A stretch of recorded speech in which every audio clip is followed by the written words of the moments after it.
you want to explore this video and figure out whether or not it's real. I am telling you what I saw, what I witnessed, what I was handed, what I was physically shown.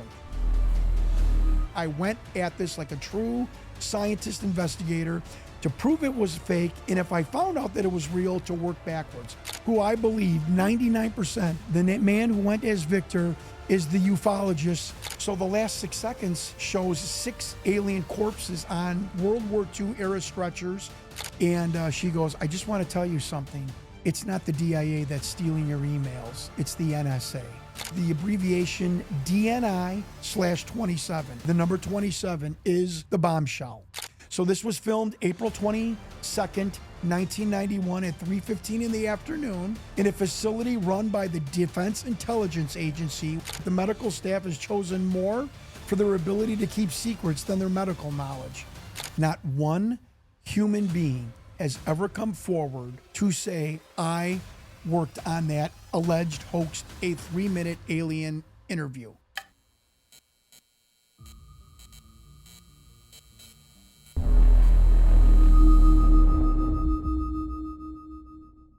Tell me about college, early life. Like Yeah. you did some pretty interesting things. Yeah, grew up in the far northwest side of Chicago, upper middle class, upbringing. My father was a local car dealer, a stay-at-home mom. Was very good at football. I was a high school football standout and got a lot of offers, but I took a walk-on. It's called an invited walk-on to Memphis State because my GPA wasn't high enough, because I knew pro wrestling was popular down there in Memphis. And to get into pro wrestling, which was my ultimate goal, was like getting into the mafia back in the 80s and even the 70s and 60s. It was a clothes shop, and it was like actually entering the mafia. You had to finagle your way in and prove yourself. And lo and behold, 6 months at Memphis State, I met a promoter at a grocery store who was on TV, and I'm like, I know you, and I'm down here to be a pro wrestler. And he gave me the sized me up and said, okay, if you want to try and do it, do it. And I left the Memphis State football team in the spring session and became a pro wrestler freshman year in college, traveling around the Mid-South while still in class and on TV. So I was kind of like the big man on campus to some degree. And that was a great experience. And I've been a pro wrestler, or I was on and off, from 86 to 2012. And my biggest stint was from 88 to 91 for Vern Gagne on ESPN for the AWA. Yeah. And then after my wrestling career, I managed the family, went into the family automobile business and managed our business and our affairs and our real estate and stock market portfolio, and did that for, God, 20 when I was on the road and not on the road. So I did that for a total of like 25 years, and I just semi-retired about 2 years ago, and have been 5 or 6 years into this crazy journey trying to find out the truth of this film. What was your wrestling name? I started off as the Beach Boy in Memphis. I was a good guy because I was a young kid in college, and then I became a evil corporate spoiled brat son of an industrialist, and it was the illustrious Jon Stewart. And I bleached my hair, and I had a long, people called me the $5 Ric Flair. I had a long sequin robe with a boa, and my parents would be like, my son's on ESPN every Monday afternoon, and people would call up my mom at like 10 to 4 after watching me and going, Carol, what I saw Johnny. He's got blonde hair, and he looks like he's got one of your nightgowns on, with the boa feathers. So we got a big kick out of that. Nice. So your peak time then was the AWE? AWA on ESPN from 88 to 91. Nice. Okay. Yeah. Okay. That's awesome, man. Yeah. Oh, there boy. you are. Yeah. You ain't going to bed looking at these photos. Good for you, man. That's awesome. And this was hard, to have people take me seriously all of a sudden. I went to the New York Times, which we'll get to present my investigation. And it was a little difficult of a hurdle at times when people went on the internet to see me, and I had blonde hair and the boa robe. And, although a lot of people said, oh, this is cool, you're used to be a pro wrestler, at times it was a little difficult. But it was more good than the military insiders that helped me got a great kick out of it. So it actually did work. But talking to the New York Times and having them going back to their office, Ralph Blumenthal and Leslie Keene, or before we met, I'm sure they Googled me and must have been like, what? What year did you talk who to is this? I talked to Ralph and Leslie in 2022. Okay. So yeah, so it worked sometimes, and I had a little bit of a hurdle, but in all, as I think it opened more doors for me for this investigation than it didn't. And so that was 5 years after they released the Tic Tac video and the Yes, 2017 17 to 22, and the correct. gimbal and the Go Right, Fast. and that's why I went to them, because they were seemed like they were game to hear something to open it. And although they didn't move forward with the story because they thought it was too hyperbolic, and that the New York Times editorial board and the scientific board, even though I had all of this great research, we couldn't press forward with an actual living alien on video, despite all of my investigation. And without jumping forward, they were like, if you have a military person that'll come forward on record, we're in. And when David Grush testified before Congress, my wife was like, you're going to be in the New York Times. He's talking about having craft in bodies in captivity. Right. And it didn't translate into them feeling that the New York Times editorial board would greenlight my story. Okay. So, but we, still have an open relationship with each other as far as communication and whatnot. But I was always wondered when they Googled my name before they met me in Manhattan at the Hilton, and what did they see, and what possibly could they have thought that they were going to be meeting? So right. And you've done you've done a couple of podcasts. You've done the Redacted podcast a couple of times. Yeah, I have actually been doing podcasts about this since 2021. Okay. And I've got about 6 million total views about this story, which is remarkable. Yeah. And yeah, some big ones I've done is Redacted. Clayton Morris has been great about bringing this. He was very himself disappointed that after listening to me that the New York Times did not run with the story, and he made mention of that in his podcast. And I've done a lot of others that have just done really, really, really, really well. People are responding.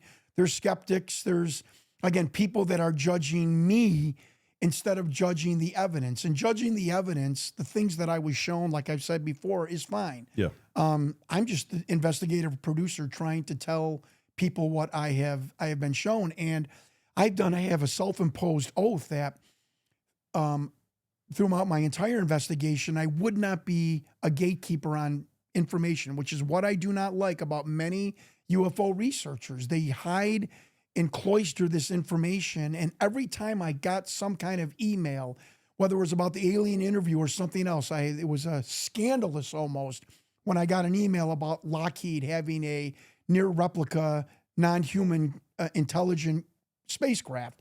And somebody emailed me that story, and the crash retrieval team for Lockheed got into a firefight allegedly with a JSOC. It was just something emailed to me. No matter how many times I said, this is a crazy story, but I want to share it with the public because I think it has some truth in it. You would have thought I was, Judas.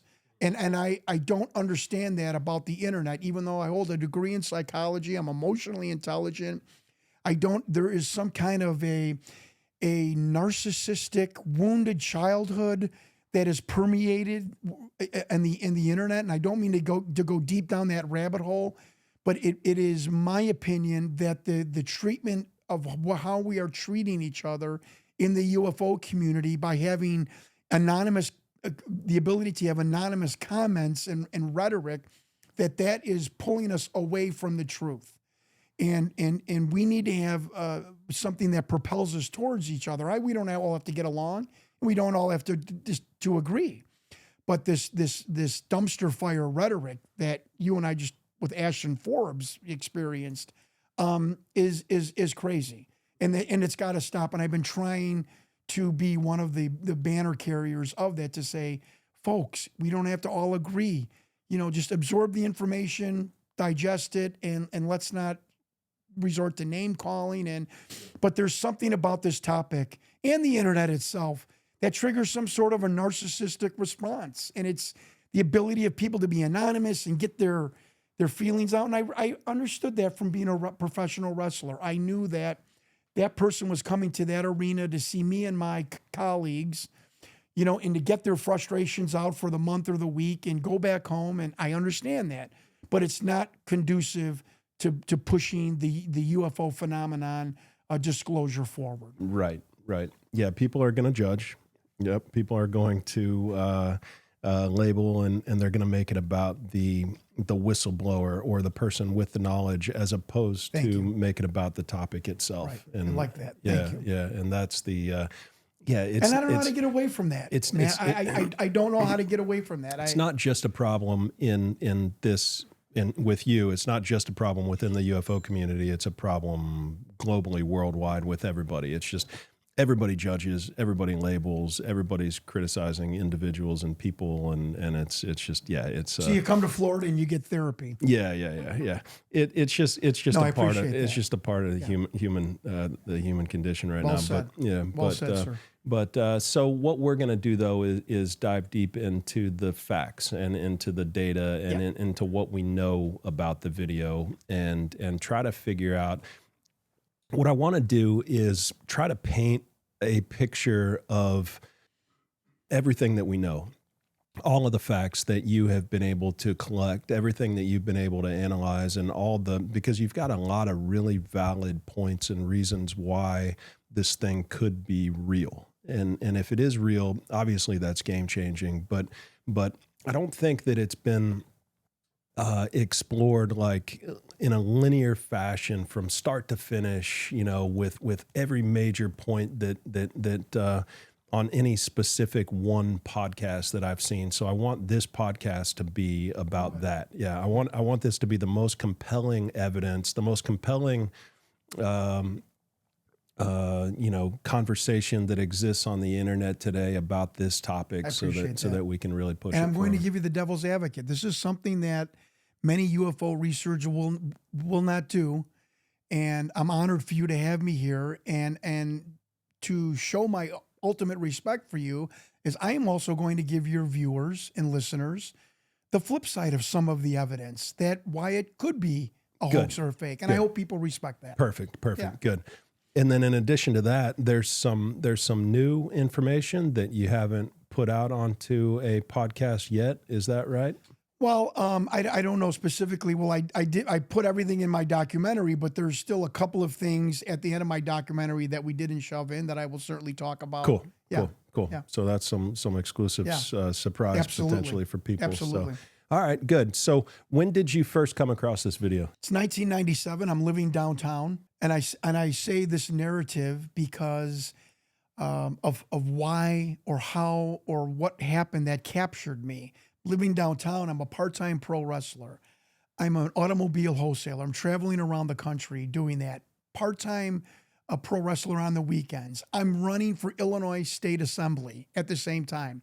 My campaign manager is Kellyanne Conway, Donald Trump's former legal counsel. I was her first political client. I'm dropping names now.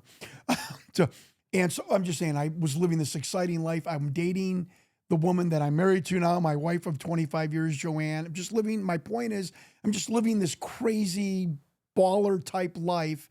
And all of a sudden, out of the blue, and doesn't this always happen? You know, out of the blue when you're least expecting it, I'm sitting down in May of 1997 in my condo, alien interview.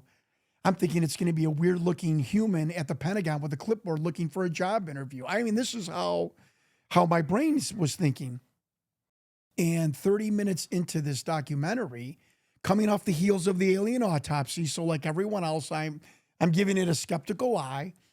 What was the alien autopsy? The alien autopsy was a documentary in 1995 put out that purported that a Army cameraman gave reels of film of an autopsy of one of the dead beings at Roswell in 1947. And the producer actually came out and said, it's a hoax. The film footage was a hoax that we filmed, but it was based on degenerated film that I saw with my own two eyes that just couldn't make it onto TV for production. So we recreated the autopsy. And I believe that fully. I believe that. And the last 7 seconds of the alien autopsy, when they are in front of a World War II airplane hangar with Jeeps and 25 military personnel in period clothing, the alien autopsy, one thing I want to stop right here and say, it's always about following the money. And that is one thing people have to understand about this alien interview, is that we have to talk about the money issue, because that sets a tone of, I don't know how they did this. The alien autopsy, the producer said we were broke, shoestring budget. They shot it in an apartment in England. They actually this is how lack of money they had. So the last 6 seconds shows 6 alien corpses on World War II era stretchers, everyone in World War II era clothing, 4 Jeeps, an World War II hangar. You're talking about $100,000 budget in '95 to put that together. Where did that money come from? So the last 7 seconds of the alien autopsy is an authentic film of the captured bodies from Roswell. So is that admitted by anybody else? Did the producers or the studio or anything? I'm gonna Matt, this is the crazy thing about the UFO world. Do you know that, in my knowledge, nobody ever asked the producer, but the last 7 seconds, that's real. You didn't rent an airport hangar and add 30 extras and make up 6 alien dummy body. You know, nobody's ever asked him that. So that's a great question, which is like the bizarreness sometimes, the lack of foresight, which my whistleblower talks about with the UFO world, the frustration where sometimes they don't see the forest through the trees. And so I sit down, I start watching this crazy documentary, and it's done fairly well. It's got some really bad B-roll, the recreation of the alien interview, which is another thing. If it was so easy to create this animatronic alien, a really good one in this video, if it is, then why didn't they do that for the B-roll, the recreation of the alien? It's a horrible alien in a mask. I mean, it's just awful. So that's where people have to be like, wait a minute, why didn't they just do an exact replica of the other alien if they faked it? On comes Victor, the whistleblower, claims to be a government employee, and the fact that the government was hiding this technology and the fact that we had aliens bothered him to the point where he felt the need to prove to the world that our government has extraterrestrials in retention. So who is Victor? Okay, well, I don't want to say his name yet. Yeah. But Victor is the whistleblower who went on camera, who said he was the active agent of copying this film onto a VHS tape and then bringing it to Rocket Pictures. So we're past the autopsy video. We're now talking about the video that you're bringing to this podcast. And Victor is the guy that originally had this video. Yeah, let me go back a little bit. 1996. This is 6 months before Jon Stewart sees the video. A man is going around Hollywood trying to sell this VHS tape of this 3-minute alien extraterrestrial interrogation, they call it. Okay. He's thrown out of Fox TV, which is even remarkable that he could even get a meeting with the head of unscripted television. His name was Mike Darnell. He's a retired Hollywood producer, very famous. And he met with Victor. He said he was a pain in the ass. He was difficult to deal with. And they kind of shoot him out of the Fox office. Victor, the whistleblower, with this tape, goes over to a newsstand, sees Variety magazine, opens it up and sees an advertisement for like a Rodney Dangerfield golf comedic VHS tape put by a company named Rocket Pictures. And he calls them, figures maybe this company will let me or put my video on because they're not so, peculiar. And remember, this is coming off the alien autopsy. Fox, NBC, CBS don't want to have any egg on their face like Fox is having now that the producer said, yeah, it was a hoax. So this was the climate that Victor was encountering. Okay. So Rocket Picture agrees. They get him a taxi. He didn't drive. So they bring Victor into the office. They pop this VHS tape in, and that's important because I've established the provenance that Rocket Picture, the one that actually made this documentary around the 3-minute film, did not produce the 3-minute film. I've talked to the director, the CEO, and 3 other production people that said, whatever you want to think about this film, we did not produce it. This guy did hand us this VHS tape. So the provenance of that tape is from Victor. If it's fake, Victor, a unemployed government employee who didn't drive, coordinated a huge production and an animatronic doll to be commissioned to make this video which we're thinking anywhere from $25,000 to $90,000 to make that 3-minute film with the generals and the medical staff and the animatronic creation of the animatronic doll. And we know that Victor only got about $25,000 to hand over the VHS tape. So the first thing I would simply ask before we start judging anything, why would you spend $25,000 to $80,000 on a fake alien video, hand it and sell it to somebody to get $25,000 in return? It doesn't make any sense. You wouldn't. You wouldn't. And I'm not saying that establishes that it's real. I'm just establishing the first flag. There's Victor. The first red flag of this whole thing is what Victor got in payment for this appearance is not even close to what every Hollywood expert has told us would have cost to recreate that 3-minute film. So let's establish that. So Victor's a pain in the butt too. He wants his anonymity. He doesn't even want to go on camera. They said, look, and the only way we'll agree to do this, if you go on camera, we'll alter your voice, we'll put you in disguise, but you have to go on camera to answer questions. He agrees to, they make payment. He films them asking him questions. He's very reluctant, very hesitant, and I'll get to the examination of that. And 6 months later, after he goes on Art Bell, the Coast to Coast show, to promote it, and he's very nervous, he is livid for the first 3 minutes. Now think if this is an actor getting paid. He is livid in the first 3 minutes of the Art Bell Coast to Coast interview because they gave him the wrong number to call in, and this is establishing a personality trait that an former FBI agent told us called pendactic personality trait. It is a personality trait that deals with precision, in the box thinking, and I will talk about that. I will talk about that later on because it's really an indication of who Victor is. Is that the episode? That's the Coast to Coast show. I don't know if that's the specific episode that he was on. Okay. Is that Victor on the right or is that Art Bell? That's Art Bell. Okay. And he goes on, Art Bell, and answers an hour and a half of unrehearsed questions. I know this for a fact because the director, Jeff Broadstreet, was sitting next to Victor, and Jeff and I have had a relationship now for 3 years of emails and been very interesting. Okay. And Jeff said, no, unrehearsed. So could an actor go on Art Bell, Coast to Coast, and answer an hour and a half of questions, and his answers, like the answers in the original documentary, are mind-blowing. The verbiage that he uses is mind-blowing. So, and that's what caught me as I'm sitting there on my couch watching this documentary in May of 1997. I kind of like sit up, like when I'm hearing Victor talk, I'm like, what? I know a lot about video production in Hollywood. I've been a pro wrestler. I know what TV production is all about. I know a million actors. I'm being metaphoric, of course. I know screenwriters. I know writers. I'm like, what did he just say? He talks about the being in the interview suite. That was the first flag to me. I would think that somebody would just say the interview room. He's in the interview room. Victor calls it the interview suite, which is by definition is a more comfortable accommodations. And he talks about the comfort of the creature.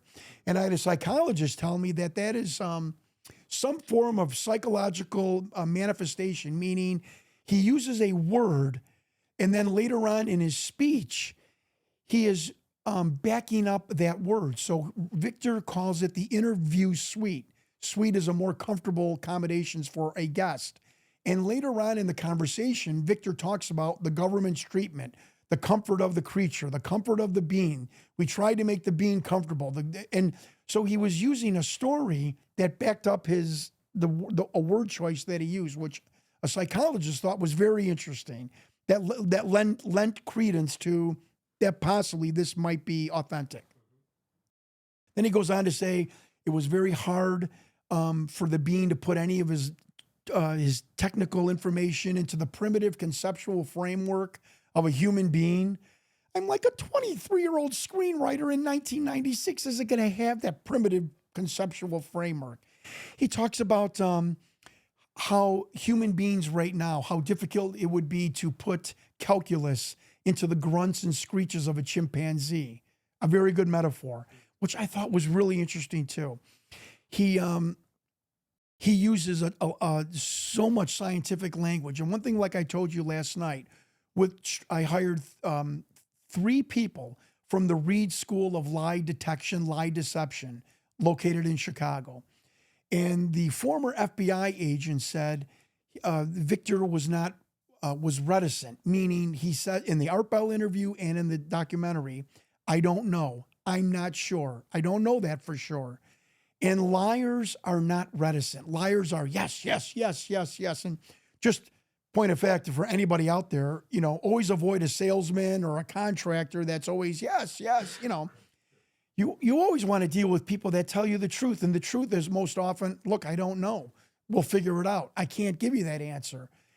And it struck the FBI agent that Victor was reticent, meaning he did not have all the answers, which is not an indication of a liar, according to these experts.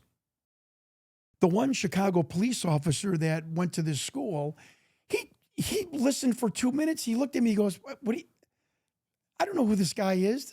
Stop the tape. This guy's not lying. I don't need to hear anymore. That kind of shocked me. I don't know if he was blowing me up, but that was kind of shocking to me that right off the bat, like I did in 97, or like I felt in 97, I don't know who this Victor is, but he's not an actor. This is too technical. And then when he goes on Art Bell and he is talking about the facility that these beings are located in, S4, and he's talking about he's mad that people are able to bring trinkets into their office in this lower alien retention level, bringing stories like that up where he was told never bring any trinkets in.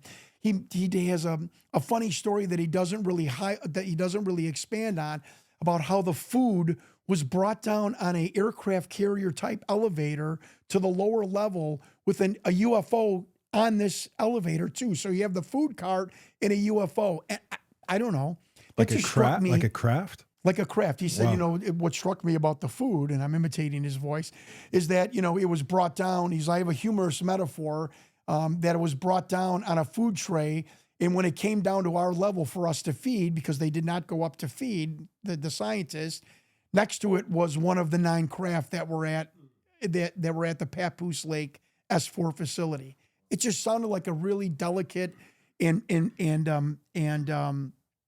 a very a story that had a lot of moving parts in it that I just don't think somebody would have the guts to put out there. A food cart in this government high-tech facility is brought down on the elevator that is carrying a non-human intelligent craft. And to be able to sell that, to tell that, I would think if I was lying about that, I don't think I would say something like that, because how could I sell that unless it was true? And he cuts himself off from telling the rest of the story because he's afraid that any more of the food story about food, is going to pinpoint his identity. And I'm thinking something's not right here. Something in the bean. I see a bean. We have a interrogation of a gray bean, but the bean's tan. Man, if you and I were hoaxing this video of a gray alien being interviewed, the first thing we would do is make sure the gray animatronic alien is gray, right? It's got round eyes, not almond. I can see in that documentary, when I first watched it, the skin around the ocular circle, the ocular cavity moves. It's moving, and it goes round to round on the top, little flat on the bottom. And I was on my couch going, geez, that's a very intricate animatronic doll if it is. Then you see the mouth open like this almost instantaneously, not like the Pirates of the Caribbean animatronic dolls with the bad, mouth and facial movements. And then black foam starts coming out of this being.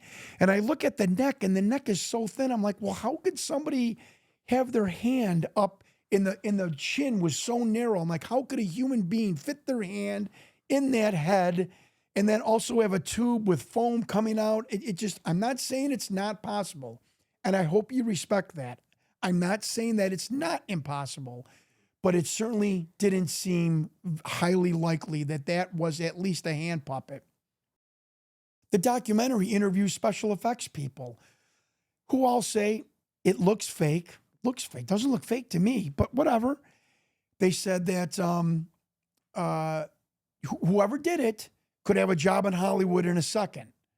But it looks fake. But it looks fake. And then a couple of guys go, again, which you will hear in my presentation 50 times, but there's some movements that I can't explain how it's done. Wait.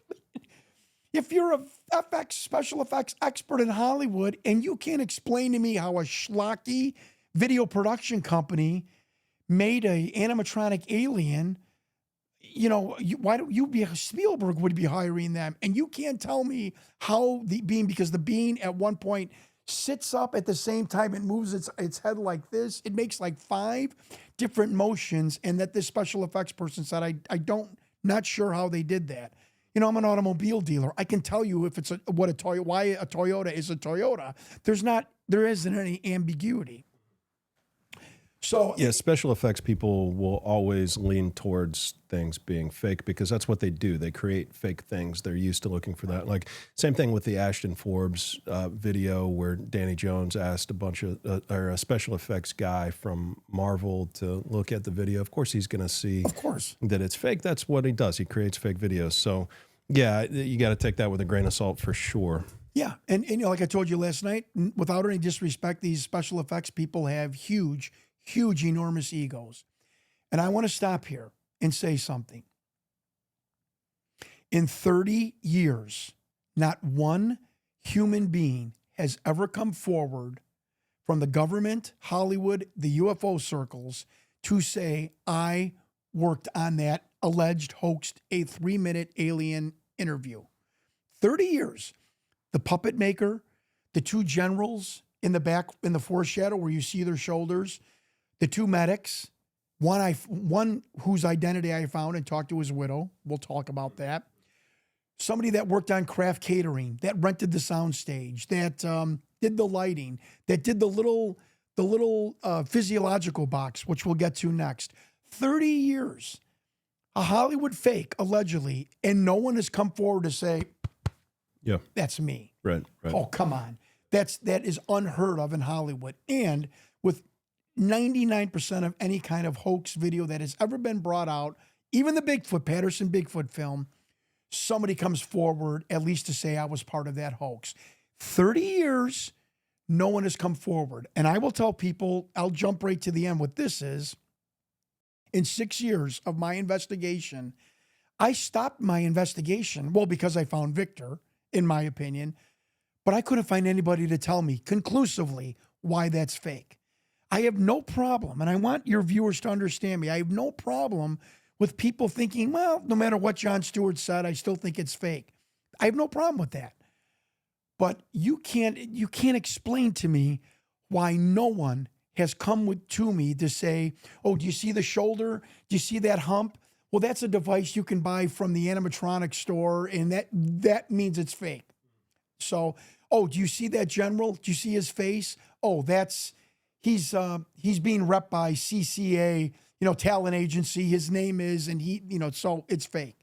30 years, and in the 6 years of my investigation, now I couldn't find, and I tried to, because I went at this to try and prove it was a hoax.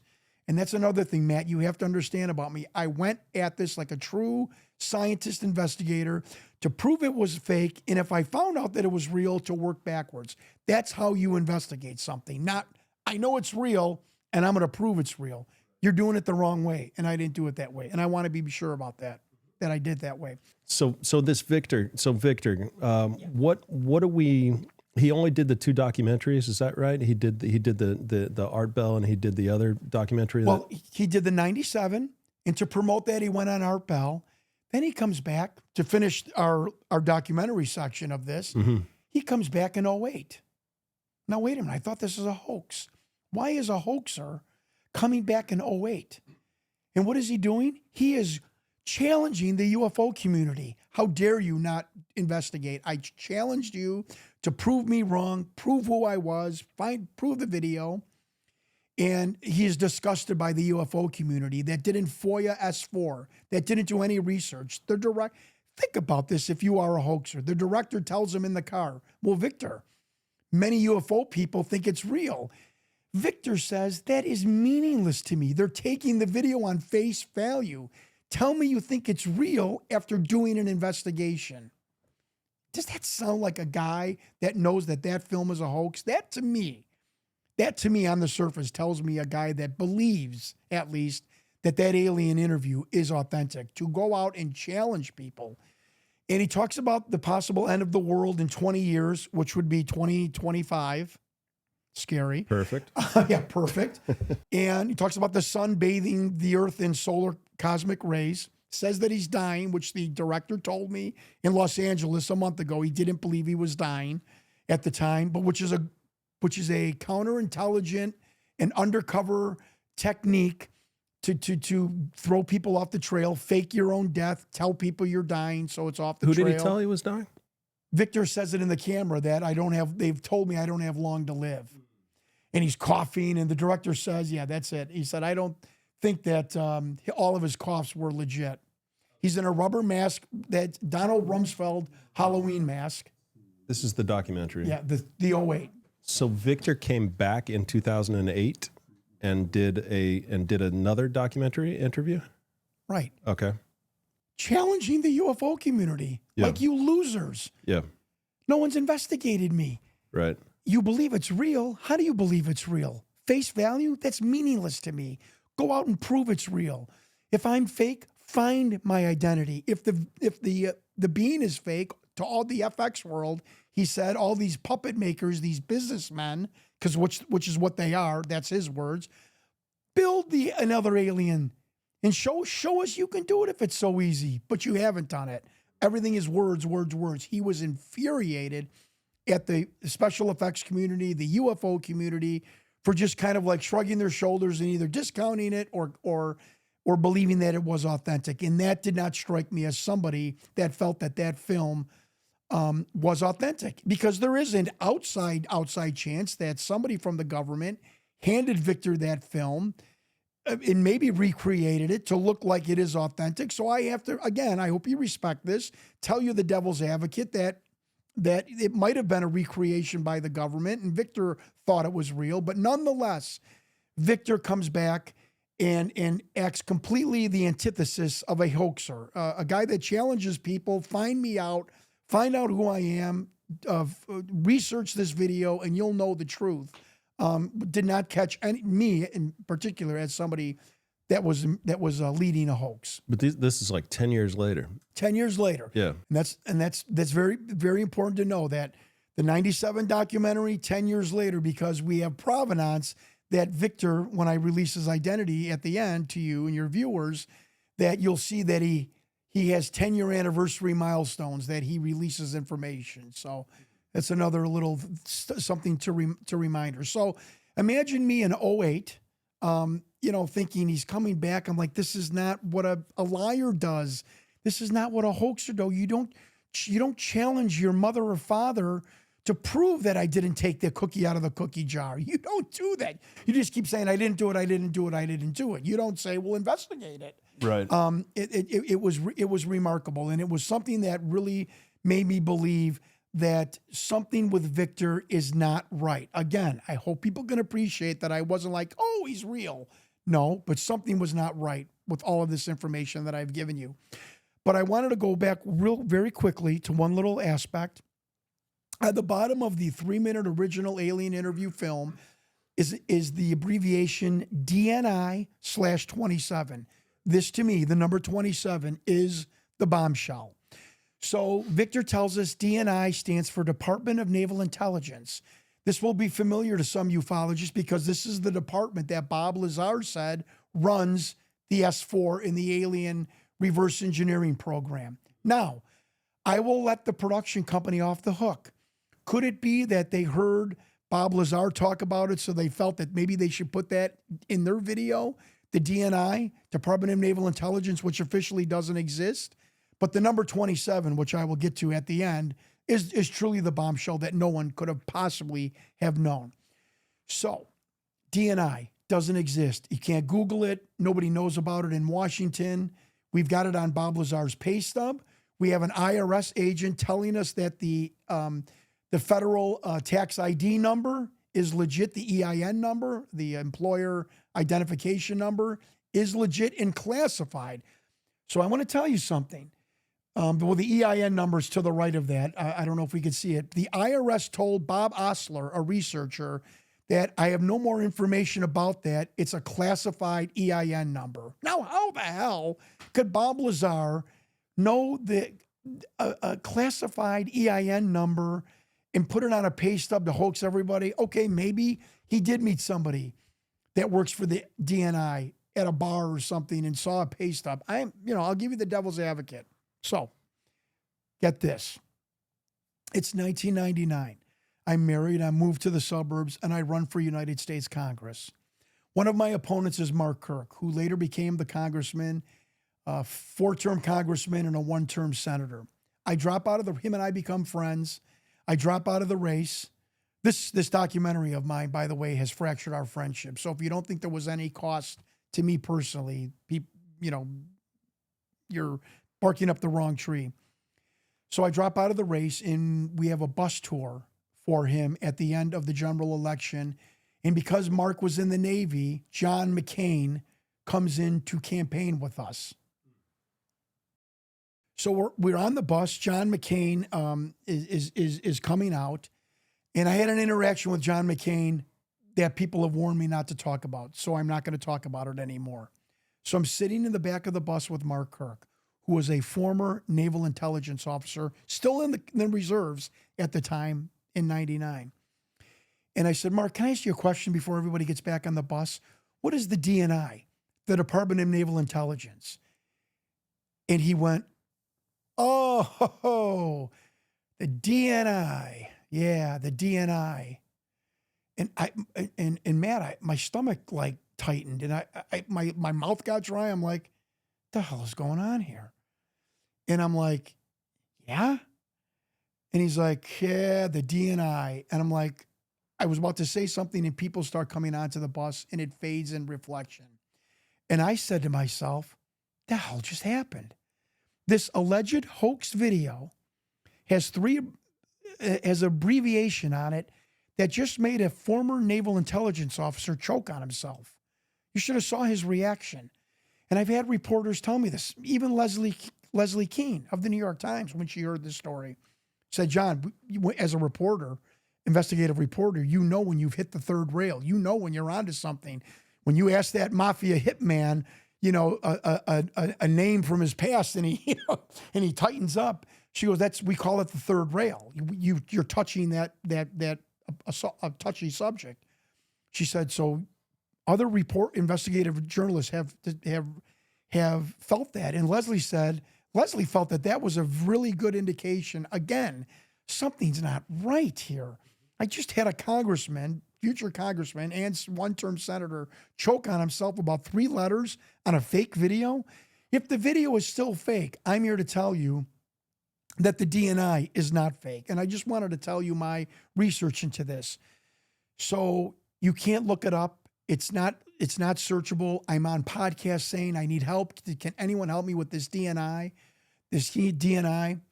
And a former naval aviator who I am friends with, that I just realized that maybe I should ask him. I said to him, this is really interesting set of investigation right here.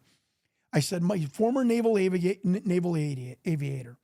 I said, Michael, I don't know if you know this. Is the DNI real? And I want to be specific, Michael. Department of Naval Intelligence, because there is ONI, Office of Naval Intelligence. That's searchable. And he said, damn straight it's real. I'm like, well, how do you know this? He said, because before I went to flight school in Pensacola, they tried to recruit me. I'm like, wait a minute. Because now we're probably starting to prove what Bob Lazar is saying about the DNI. So I've got 2 stories that could be proven, tangentially here.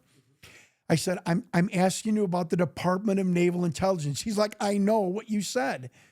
I said, what are they? He said, they're the spooks for the Navy, like the CIA for the Navy. I'm like, And he said, John, you're never going to find it.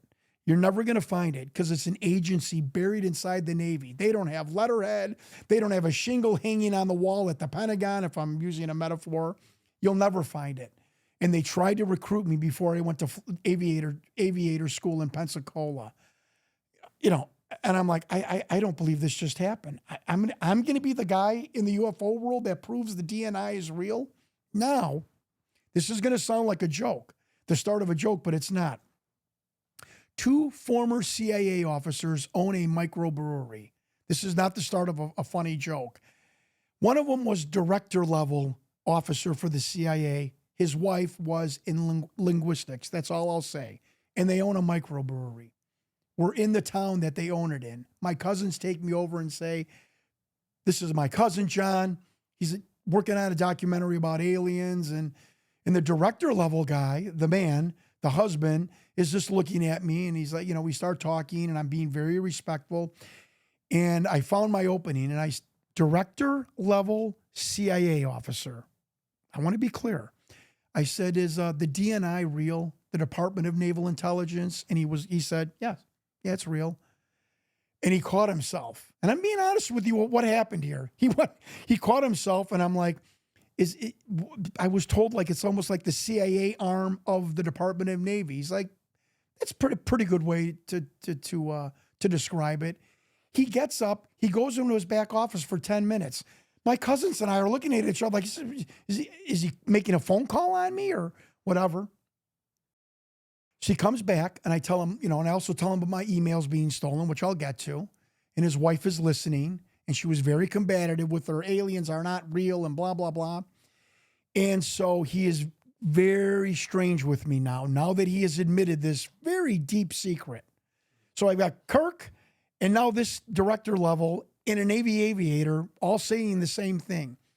And when I walk outside, his wife grabs me under the arm. She's like, when you and your wife ever go to Georgetown, you look us up and, you seem like a really interesting fellow and we'll take you out, my husband and I, for dinner with you and your wife. And I'm like, well, that's really nice of you. She's like, good luck deer hunting. And I'm like, thank you. And she goes, I just want to tell you something. It's not the DIA that's stealing your emails. It's the NSA. And I'm like, and I'll get to this. And I said, you, it was like Jimmy Stewart. You, like, my emails got stolen. She's like, no, from what you're telling me, and you're thinking it's somebody in the Pentagon or the DIA, Defense Intelligence Agency. It's not. It would only be the NSA. They have the power to do that. She goes, I won't say anything more. Now, so I have Kirk, I have a pay stub, I have the IRS telling Oshner that it is a top secret agency that he can't disclose, and now I've got the CIA director and the Navy aviator. Now I get an email from a kid in Canada named Sean Kettle. He sends me a Canadian brochure of an intelligence conference taking place in Canada.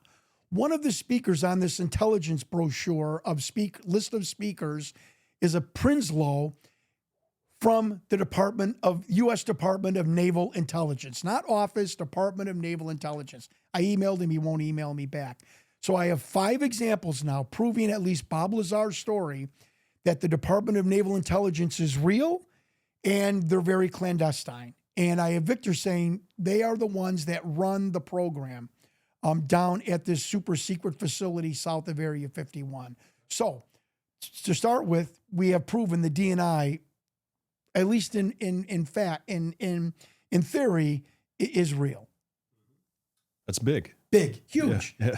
And because it's me, it doesn't really catch fire around the world. I don't think people around the internet, I don't think people want Bob Lazar to be proven correct or part of his story proven to be correct. But I did an investigative New York Times type investigation on the DNI. And I say, and everyone has told me conclusively that the DNI has been proven that it is a secret arm of the Department of Navy. So why is Bob Lazar talking about it? Why is it on a pay stub of Bob Lazar? And why is it on the bottom of that alien interview? How could a screenwriter know to put that on? Again, he could have gotten it from the Bob Lazar confession in 1990, granted. But I find it highly suspicious. And when we talk about the number 27, that is the bombshell that really puts together that it most likely a screenwriter could have produced this film. Okay. So Victor was an employee of the DNI, you think? We're not, well, now that I know who Victor was, but back then I was not sure. He just said he was very careful. He said, I had a reason to be down in S4, and I did encounter this being one time. So he really never said I was a government employee, I was a military employee. He was very careful not to pinpoint his identity. We have later found out that he has a bio similar to Bob Lazar, self-educated physicist level type mental facilities, and was brought down to this facility by a guy named Edward Teller, who coincidentally is the same guy Bob Lazar said brought him down, recruited him and brought him down to this reverse engineering facility. So I don't want to jump the gun, but yeah, Victor was not a technical government employee that was recruited by like EG&G or Raytheon or Boeing or something like that. So we're coming back to Victor in the end, I guess, right? Yeah, absolutely. You'd rather not go there. Yeah, not yet. Okay. Yeah. Okay. Yeah. So let's watch the video. Sure. Let's watch the 3-minute video. Ryan, can you pull it up? And if you want to pause the video and just let me know what we're looking at, that's fine, and talk us through it. Yeah. Now this, I want to be very clear. This is not the way the VHS tape looked when Victor brought it to Rocket Pictures. Let's pause the video then. Go ahead. Yeah. So this was darkened by Rocket Pictures for theatrical effect. Ryan has a blue hue still of the way. See, this is very important. I can see by your facial reaction. People are like, well, it looked like a puppet. They're disguising the whole body. First of all, if in this video, you do see the thorax of this creature, even though they darkened it. This is not, I want to repeat, this is not the way it looked when it came to Rocket Pictures. It was blue hue, looked very closed circuit television-esque, but that is not the way it looked. And this made a lot of people think it was fake because they're obviously trying to maybe just disguise the rest of the body, a typical puppet trick. But the production company did this for dramatic effect. So do you have that, Ryan? Yeah, Ryan's got a picture. It's a bluish hue. Now, if you're hoaxing a video, trying to make it look really theatrical, that's the way it looked when Victor presented it to Rocket Pictures. The full video looked like that. The full 3-minute video, sir, looked exactly like that. And I think people would have had a different perspective if they saw that. He first presented it to Fox. And then he presented it to Rocket Pictures. Who then called the UPN network in Reicher Entertainment, which had a show called Strange Universe. Reicher got the okay from the UPN network for special monetary demands because this was going to be a 1-hour documentary, and that's the way it was presented to Rocket. And Rocket said, oh, you could tell it's way more theatrically appealing on the right side. But folks, if that would have been shown in 1997, I think people would have fell off their chairs. So does that video still exist anywhere? Yes. Yeah. The VHS tape is in the storage vault of the former CEO of Rocket Pictures, Tom Coleman. Really? Yes, sir. So, and he's the only one that has it? Yes, sir. Wow. Any way we can get that? Well, he's going to want money for it. Yeah.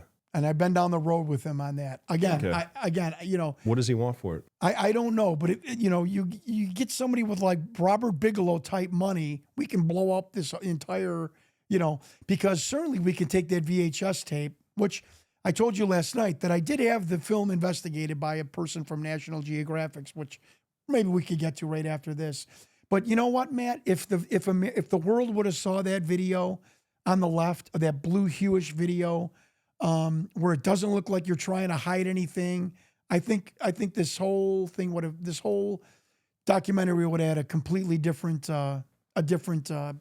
road that it traveled on. So what's the guy doing with the video? He's just holding it, and he just wants to sell it at some point. He doesn't think it's that like earth shattering. When you're not in the UFO world, it's startling to me. He realizes it's important to people. It's not important to him.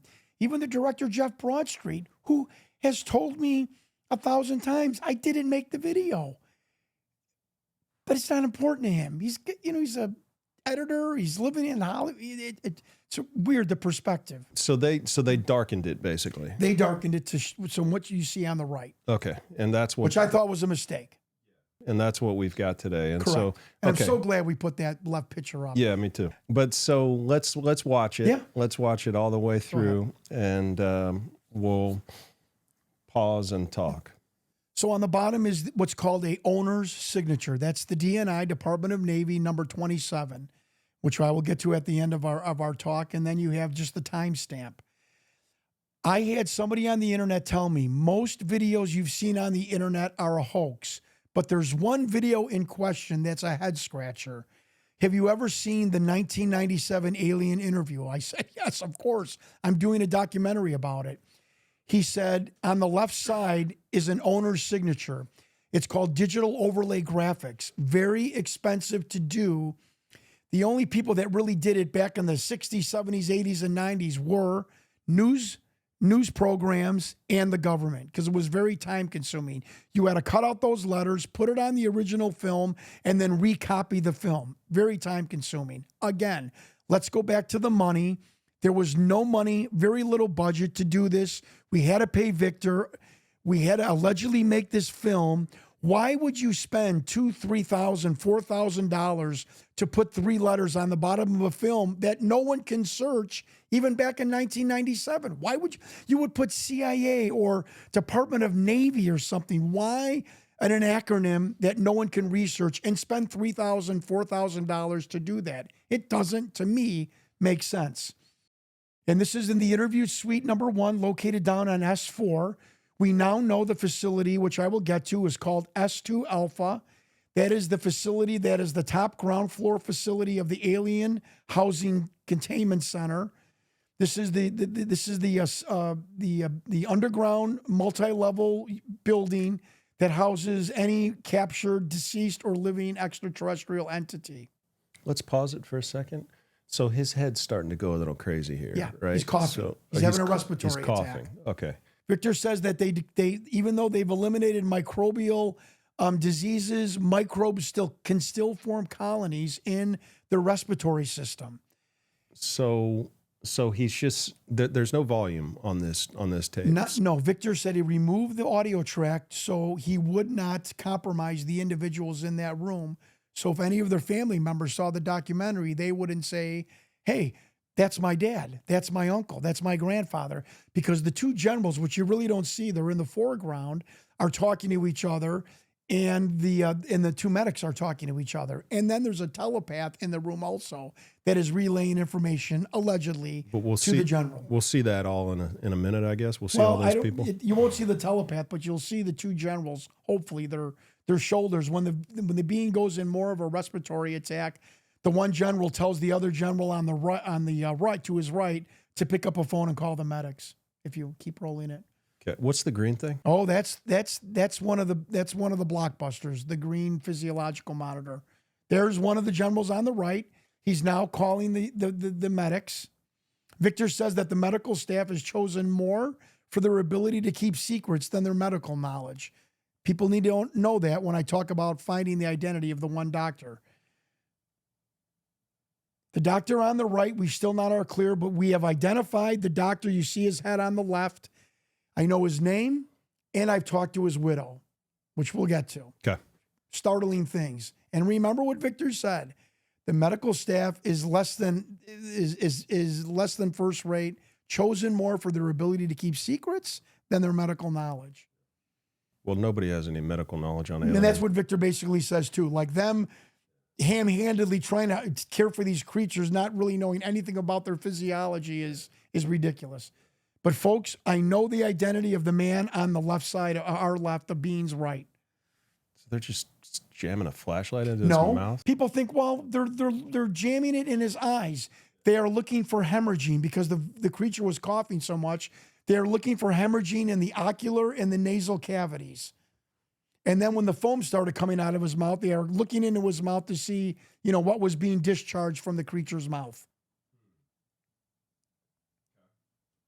We've got 5 stills of the creature's face. One that looks skeleton-like, one that looks very inquisitive, one with the eyes changing. and we've asked FX people, you could make an animatronic doll in one take, have 5 different facial expressions, a cheesy, schlocky video production company? Really? Okay. I mean, okay. So he came out in 97, but when was this actually filmed? So Victor tells us, and my research has shown that this was filmed, and this is great that we now know the provenance, and I could talk about it. So this was filmed April 22nd, 1991 at 3:15 in the afternoon in a facility run by the Defense Intelligence Agency, which we have proven through FOIA and historical documents that the DIA took over the Project Blue Book from the Air Force in 1962. But the program is mostly run by the Department of Naval Intelligence. We have a whistleblower telling us that outside this interview suite was a conga line of other 3-letter intelligence agencies waiting to get into the room to ask their specific set of questions through the telepath to this being. It's bizarre. He said it was almost like an actor's cattle call, like people waiting in the hallway. And so the fact that it was filmed on behalf of the Department of Naval Intelligence, that's why you see the abbreviation, because that is a standard protocol for government audio-visual documentation. Who is this being made for? And I'll give a little bit of the bombshell. Number 27, that is the security level that you would need to have, Colonel Matt Beall, to be able to see this film. If you had number 24 security level, you'd have to leave the room. So keep that in mind. Okay. But the 27 is still the bombshell. And whenever you want to talk about the little monitor, it's a game changer. Where is the monitor? Monitor's to the right, the green blip to the right. Okay, yeah, let's talk about it. Look how it's bouncing up and down. It doesn't go across the screen. Yeah. And the blip does not stay attached to the bottom. So all of those of your viewers that are familiar with oscilloscopes, it does not adhere to the bottom of the screen. We have stop motion where the green blip hovers in midair on the screen. It is not attached to the bottom, and not one oscilloscope expert can tell me why that is. So what is an oscilloscope? Oscilloscope is an instrument that measures electronic pulses, electronic levels. Okay. An oscilloscope is used for a heart monitor, to EKG. Okay. So Yeah. he's hooked up to some, what's going on here? Yeah. So, Like, what do you think the green thing? I'm going to tell you. So that what's he was hooked up to? so in 2019, this film is bothering me for some reason. I'm in my car in the driveway. I'm home early by about 4 hours. We've had dinner last night. You could tell that I have an aggressive person, or You're from Chicago. Yeah, I'm from Chicago. When I sink my teeth into something, I see it to the logical end. Whatever you want to call, whatever personality trait that you want to call that. So I'm in my car and I'm like, how could I find the names of the doctors or the general in the foreground? I don't even know any military people. Let me just see if I can see something about this monitor. Can I see if it's real, if it's fake? Because to me, it's bizarre. It doesn't go across the screen. It goes up and down on the screen. It jumps. I can prove this is a hoax if somebody can tell me how they did that. Originally, right now, I'm thinking it's a pane of glass with a wire coming from it. What? The physiological monitor. You could see a wire coming from it on the bottom. There it is. Okay. And I want to tell something. And Matt, I hope you appreciate this. And I hope your viewers appreciate this. I have since 2019 credited the people on the internet and the internet and technology of the internet itself for really helping me be my co-pilot on this investigation. I don't hope I ever come across that I did this all on my own. I didn't. I'm a nitwit. I'm not a professional investigator. Thank God for the internet. Thank God for technology. And let me explain why. I'm in my car.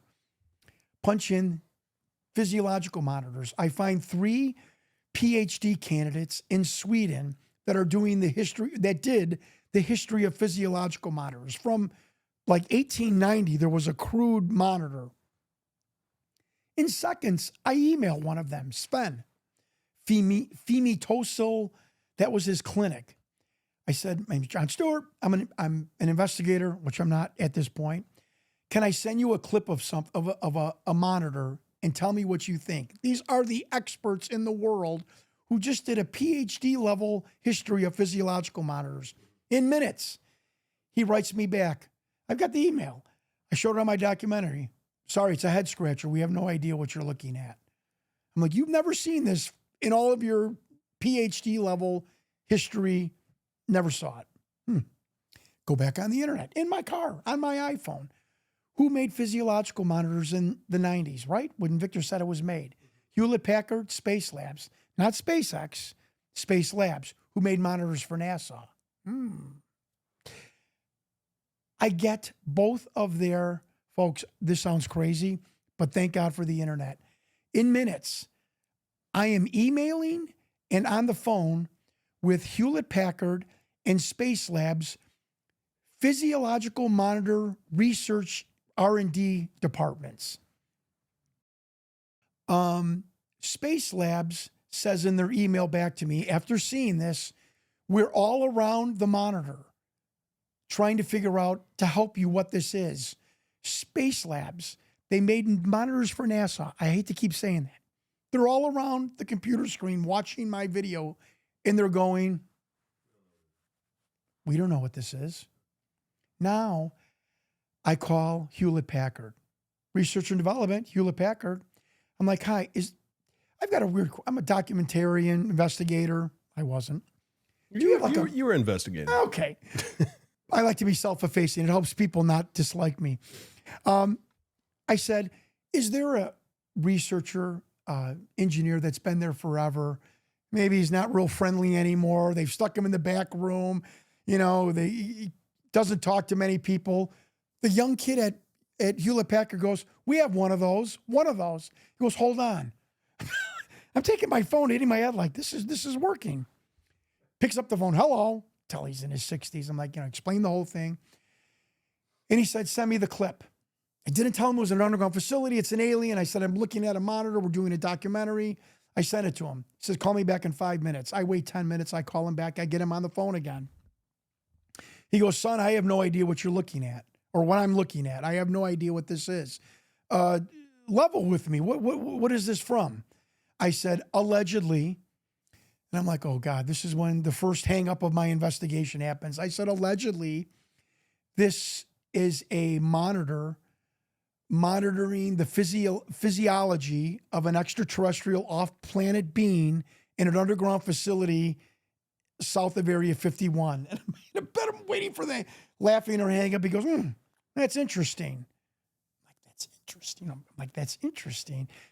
He said, so you said government, and I think we now he's my partner. We're looking at a one-off. I told you this last night. I said, well, what's a one-off? It's like one-off is not in a production line, a specially made device for a special reason. And he gives the greatest analogy.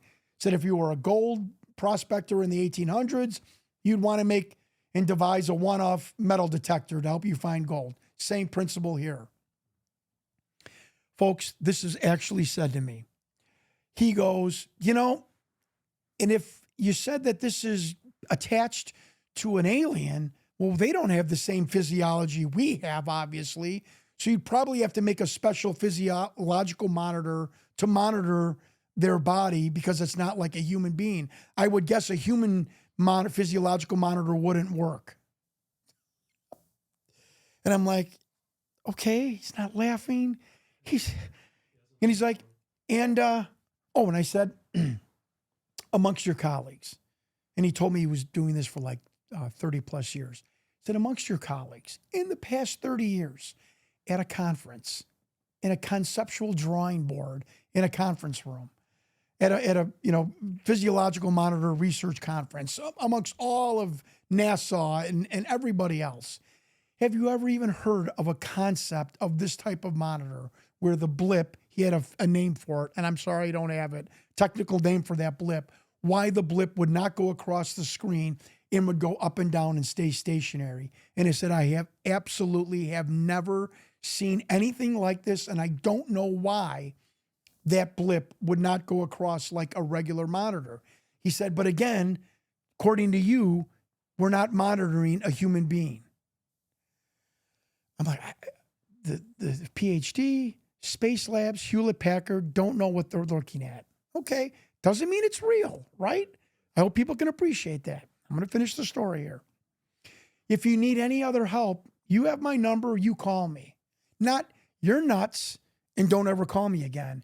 And Matt, I want to look you straight in the eye. In 6 years of the craziest things that I've asked people, of the phone calls that I've made to people, not one person in 6 years, military, Hollywood, UFO investigators have ever said, you're crazy, don't ever call us again. Interesting. So now, trying to prove this is a hoax, I go and contact a special effects person who did lasers I saw on the internet. I sent him the clip. He's like, I've never done it. You know, here's the special effects, you know, tap dance. I've never done it, but you could take a laser and put it on a servo, which is a swivel, and tap it up and down, and it would make that effect. Oh, okay. Thank you. Click. My daughter, she's in graduate program at Northwestern. I'm saying that so people can feel sorry for me that I have to pay for. I said, honey, we're going to do an experiment. We get 2 pieces of glass. We bracket it with 2 brackets. We put it in a dark room. I buy a modern laser. I put it on a servo. It was very light. It wasn't this vibrant green. Now, that is similar to what that could possibly be. I got this off the internet.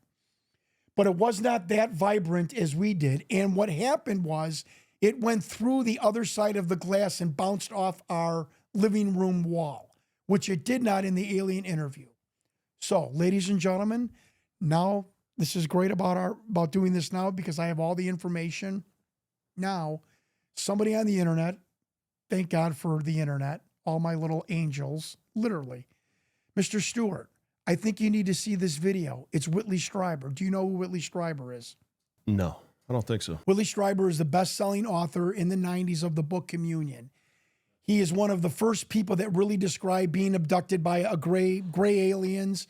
He wrote a New York Times best-selling book on it. He's infamous in the UFO community. I get the video. He's at a conference about 7 years ago. He pulls up this video. This Whitley Strieber is one of the most respected ufologists and abductees. You know, this guy is unimpeachable. And I'm going to paraphrase. Do you see this film? I think this film is legit, and I'm going to tell you why. When I was writing the book Communion about my abduction with gray alien species, I saw that green blip in the corner of my eye on the edge of my desk. And when I would try to stop it, put my thumb over it, my hand over the blip to block it, it wouldn't let me do that. I think, first of all, I have no idea what that was from. I think the extraterrestrials were communicating to me while I was writing this book. And I just want to say something. This is Whitley Strieber, 7 years ago. How in the hell could a producer hoaxing that video back in 1996 know that that potentially is the way gray aliens communicate, by that green blip? Because I never told anyone until today, which was 2018, 16. Okay, this video is from, I believe this is real. There's a lot of controversy about this on the internet. Is it real or not? And the reason I believe it's real, and I want to point that out, see that little green light flashing up and down? A light like that was flashing up and down on my desk when I was writing Communion. And I don't think I ever told anyone about that. So what's it doing in that video if that's a fake? Why would they choose to do that? I think it's there because that being is using it as a communications device, and I think I was being communicated with while I was writing Communion. And it would drive me crazy because I'd only see it out of my corner of my eye. When I looked at it, it was gone. And I would be writing, and it would go flip, flip, flip, and I'd put my finger on it, my thumb on it, and I could feel it under my thumb. And it would just slowly ooze out from under my thumb and be gone. Then I'd start typing again, and there it would be again. It drove me nuts. And I thought to myself, if someone is trying to work with me on this, they could choose some other way of doing this. Man, I'll say this, I use this metaphor a lot. I fell off my chair. I'm like, I don't believe this guy just said this. And it's true. How did, if it was hoaxed, a producer know to put that green blip, that is, and it's going to be the same with the number 27. How did they know, a schlocky video production company know, or even Victor, to know to put that in if they were hoaxing that? Now, another angel on the internet calls me. I'm not going to tell you who I am. I'm not going to tell you anything about my bio. I want to tell you about that monitor. I think that monitor is a Bell and Howell, blah, blah, blah, with the gain turned up and blah, blah, blah. This is not true. But listen to what he said at the end. It is my understanding from being in these programs that the beans, the gray beans especially, give off such a vibratory discharge that it can actually be collated and measured in a device. And that device is measuring the energy, the vibration of the bean. And he goes, I was told that that box, and he thought it was Bell and Howell, or which it's not. He said, but that box is an indication, this is bizarre, an indication to the telepath sitting on the other side of the glass, hey, I'm the gray bean, and I'm communicating with you a thought projection. So get ready to, get your mind open to reveal a thought projection. And that when the bean went into distress, the blip got even more erratic, because the bean was discharging this vibratory emanations that this picked up. Now, I'm just asking anyone, what all I just said about this video, about the monitor, does it really seem now that a special effects person made that up to look exactly like that? It's not an oscilloscope because it is not attached. And I've got, two people now. One, Whitley Schreiber, who said he never told anybody about a green blip, and somebody else in the program who has given us his opinion about the vibratory stance. Is that, to me, I'm not saying it's real. I'm simply saying, does that sound like two schlocky producers in a Beverly Hills office creating this hoax? Right. Was the money there to create something that crazy? Now, wait a minute.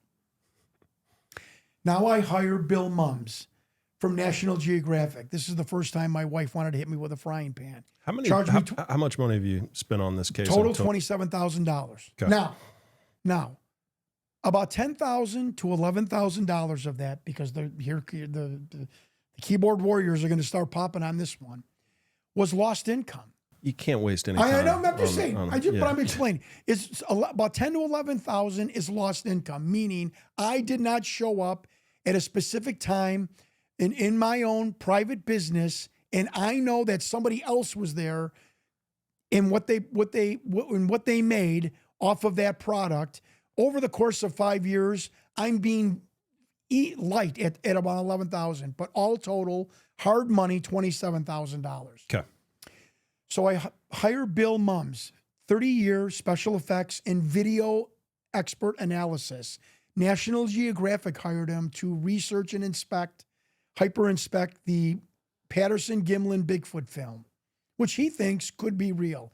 He does the geometric conversions and how tall the creature would have been based on the elevation and the ground, and this. It was phenomenal. He's a brilliant man.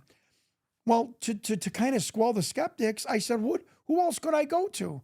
If this guy's good enough for National Geographic, he's going to be good enough for me. So I sent him the film.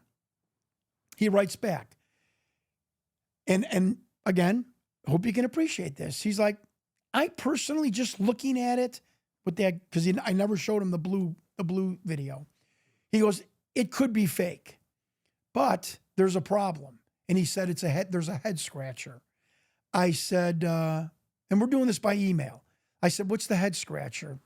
He's like, well, there's a shot of the alien's thorax. And what's an alien thorax? The main body of the creature. When one of the medics shows the flashlight on the creature, you see the chest and the arms and the armpit and the shoulder.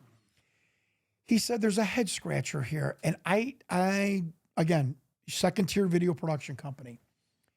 He said, I don't see any creases in the armpit of the bean. And I write back, well, why is that important? He said, Jon, I've been doing this since the 50s. Every latex, every foam, animatronic, puppet, at 75% of the drying process, the arms come down.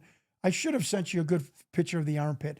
The arms come down, and as it's drying, it creates some sort of a crease underneath every one of those creatures, those latex foam creatures' armpits.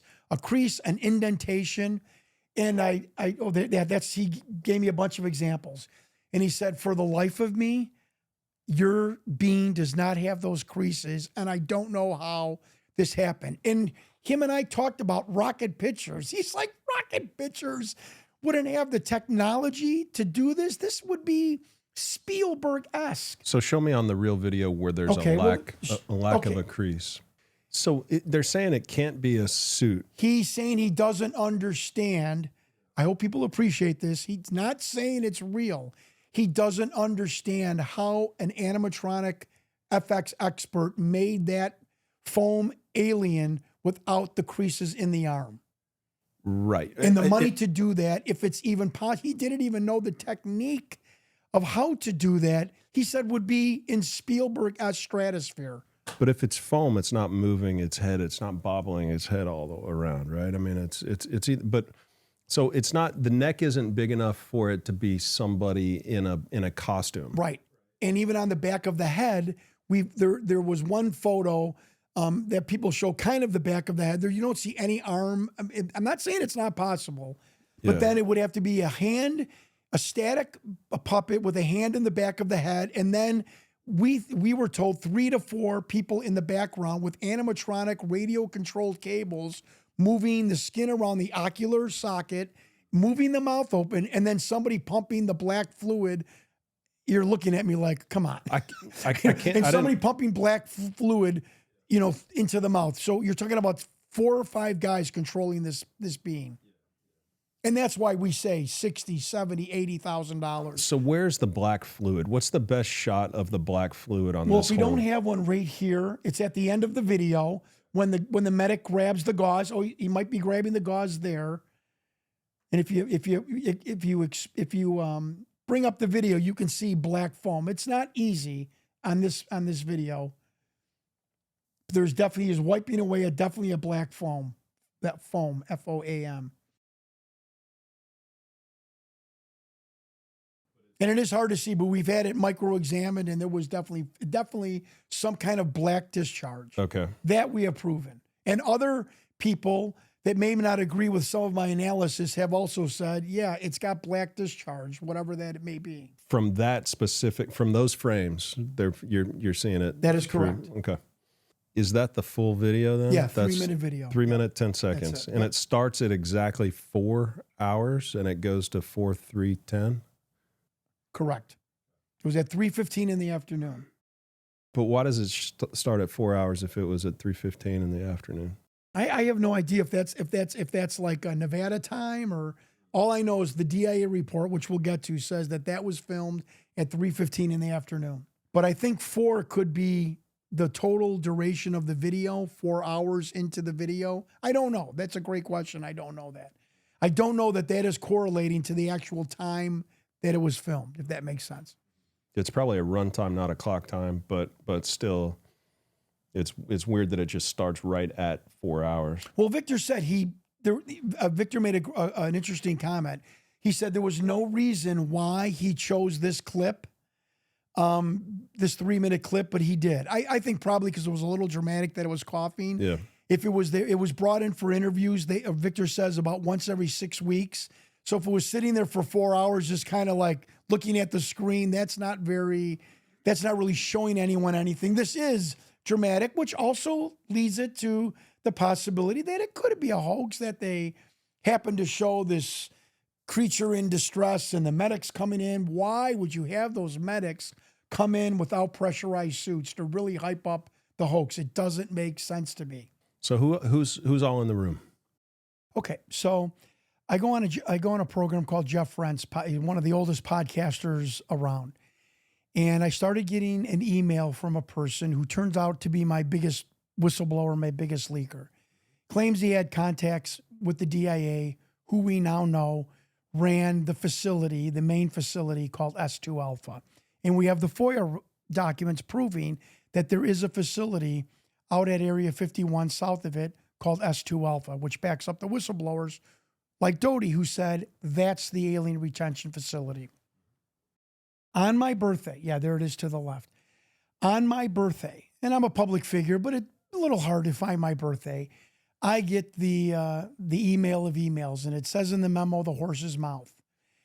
My whistleblower, after 9 months, and I want to be specific, forwards me an email from his inside source at the DIA talking about the alien interview film, the date and time, what kind of being it was, who were the military men in the room, and how the disposition of the film, how that film got smuggled out off of Area 51.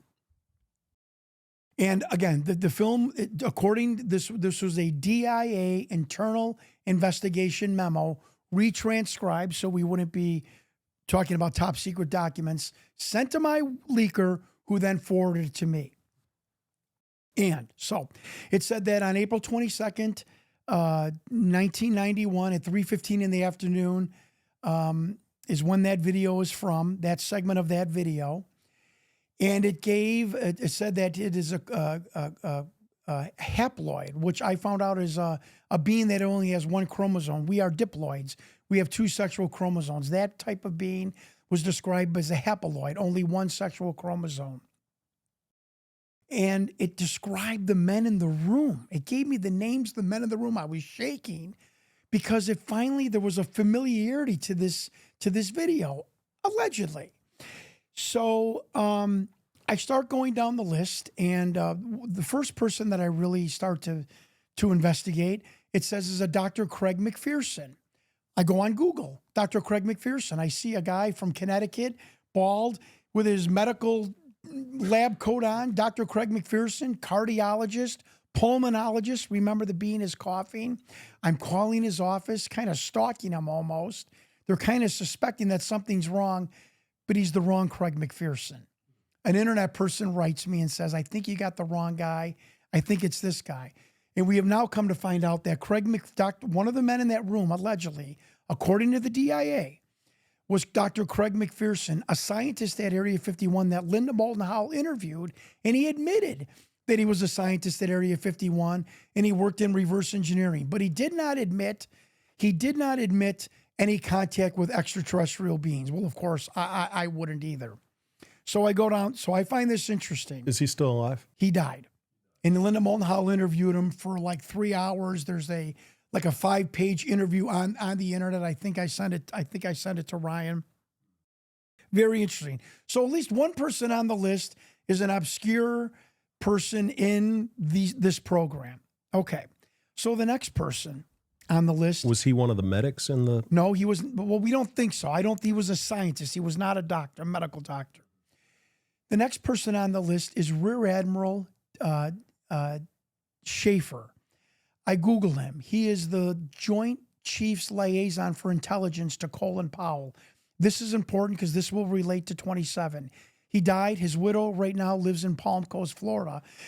But he's in intelligence. He's in intelligence. I find that interesting. Nobody's ever heard of him, but he's real, and he was in military intelligence. The next name that I come to is a Captain Jacoby, Lowell Jacoby. You're going to like this. I Google him. He is a former DIA director and retired as a Rear Admiral, Lowell Jacoby. I said, well, this is a hoax. This memo is a hoax because he's a captain here. He's a retired admiral on Wikipedia. My investigator, Chris Jackson, says, John, allegedly this list is from an investigation in 91. Maybe he was a captain in 91. And I'm like, I don't think a hoaxer could think of that to put his rank when the film was made. There he is. I email him. I get his email and he emails me back. I email him. We're internet buddies. We're emailing each other, and he says, this was 2 years ago. So I tell him, I helped save the VA from closure in North Chicago with Mark Kirk. And he said, you said you're doing a documentary. What is the documentary about? This was like talking to the Hewlett Packard guy. He's going to hang up on me. So I said, Vice Admiral. He tells me to call him Jake. I don't wear the uniform anymore. I mean, but I said, I'm respectful of the military. My father was in the military. My godfather died in Vietnam. I helped to stop the closure of the North Chicago VA. This was sent to me. I'm not saying that's valid. This was sent to me. Your name is on it. So I sent him the report that my whistleblower sent me of the alien, the date, how the film was stolen off the facility, Captain Jacoby's name on it. He ghosts me. Now, this guy is emailing me back and forth for a couple of weeks. He absolutely ghosts me. And military people have told me, honorable people in the military, when they don't want to answer your questions and they don't want to lie to you, they just won't talk to you. But he was a complete gentleman to me, just straight up. I hope me revealing his name didn't cause any embarrassment, but I am just simply asking. He's still alive? Still alive. He's retired in Virginia. If you weren't part of the program, wouldn't you write back? What are you, crazy? Are you goofy with this? Somebody's hoaxing you. Don't ever bother me again. He said nothing. We had Dr. Michael Sala, who's a ufologist, email him. Michael Sala was a intermediary with disputes between countries, with the UN, very high profile status person. He emailed Vice Admiral Jacoby, and Jacoby said to him, "I'm not interested in talking about any time of my past involvement in the Navy or the DIA." So he's not telling him, "You're crazy. Don't ever call me again." Now I get to a Colonel Robert Donovan, Army Intel. And I spent like $650 in 3 months trying to find a Colonel Robert Donovan. He is gone. There is no Robert Donovan. I've got pretty sophisticated programs of finding people. And another person told me he's counterintelligence. He's an Army Intel.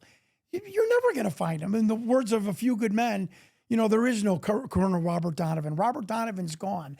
And again, why would you put his name down there if he wasn't in that room, knowing probably that I can't find him on the internet? Now I go to one of the medics.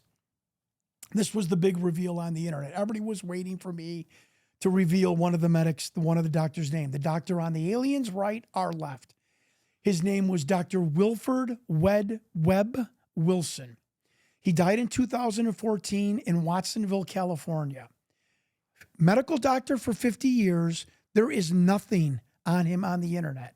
We've heard about this in military intelligence. They call it sheep dipping, where they try and remove everything that could connect you back to the program. I don't know if that's what it is, but I don't know how a man lives into his early 80s and there's nothing on him in the internet. He hit a hole in one at the country club or he got his medical doctorate, nothing. I find his widow, his second wife. I call her. She answers the phone. Folks, now I'm waiting for "you're crazy, don't ever call me." I'm going to say her name is Kim. It's a short name. Can you imagine an 80-year-old woman? You're going to tell her, "I think your husband was involved with extraterrestrials." I said, "Kim, Jon Stewart, shooting a documentary. This came across my desk. I feel from my information that your husband, Webb, might have been involved in a government program involving extraterrestrials." Silence. That's interesting.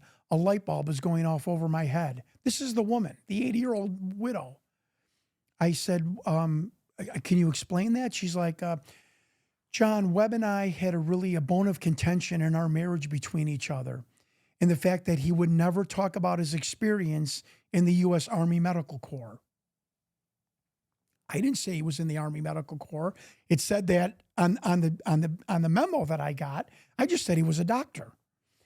She said in his time in the U.S. Army Medical Corps, she said we had a lot of friends group that were in Vietnam, World War II. Everyone's got a humorous, funny story about their drill instructor or the food at boot camp.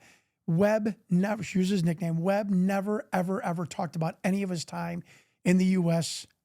Army. And I hearken back to Victor. The medical staff are chosen more for their ability to keep secrets than their medical knowledge. And I'm like, holy, I can't believe this woman is telling me this. I said, I'm going to send you the video. Would you watch it? And I'll call you back in 15 minutes. And I sent her a clip that's cropped with her husband on the alien's right or left.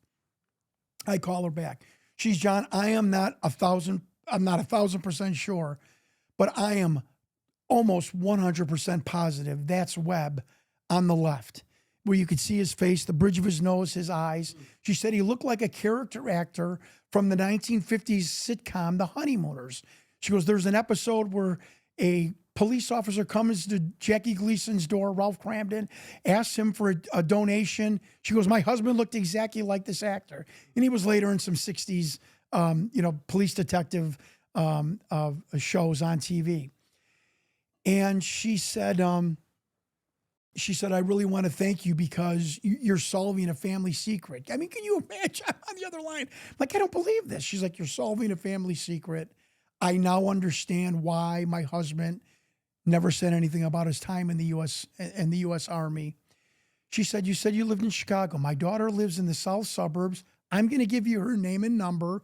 If you ever want to ask her any questions, feel free. Don't ever call us again. Crazy man, don't bother us. Here's her name and number. She said, if you ever need anything else, you want to talk or anything else, please feel free to call me. And I'm thinking to myself, so how could, did somebody tell Victor to say the secretive medical staff and whatnot? Now, on the bottom of this list, it says there was also 2 telepaths there.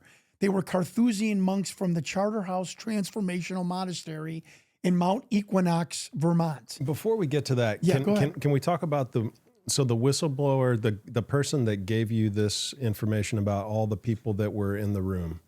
Who is that? Well, I will never reveal his name. Okay. That is the only person I will never, ever, ever reveal. Okay. He is a mid-70s philanthropist in a metropolitan city.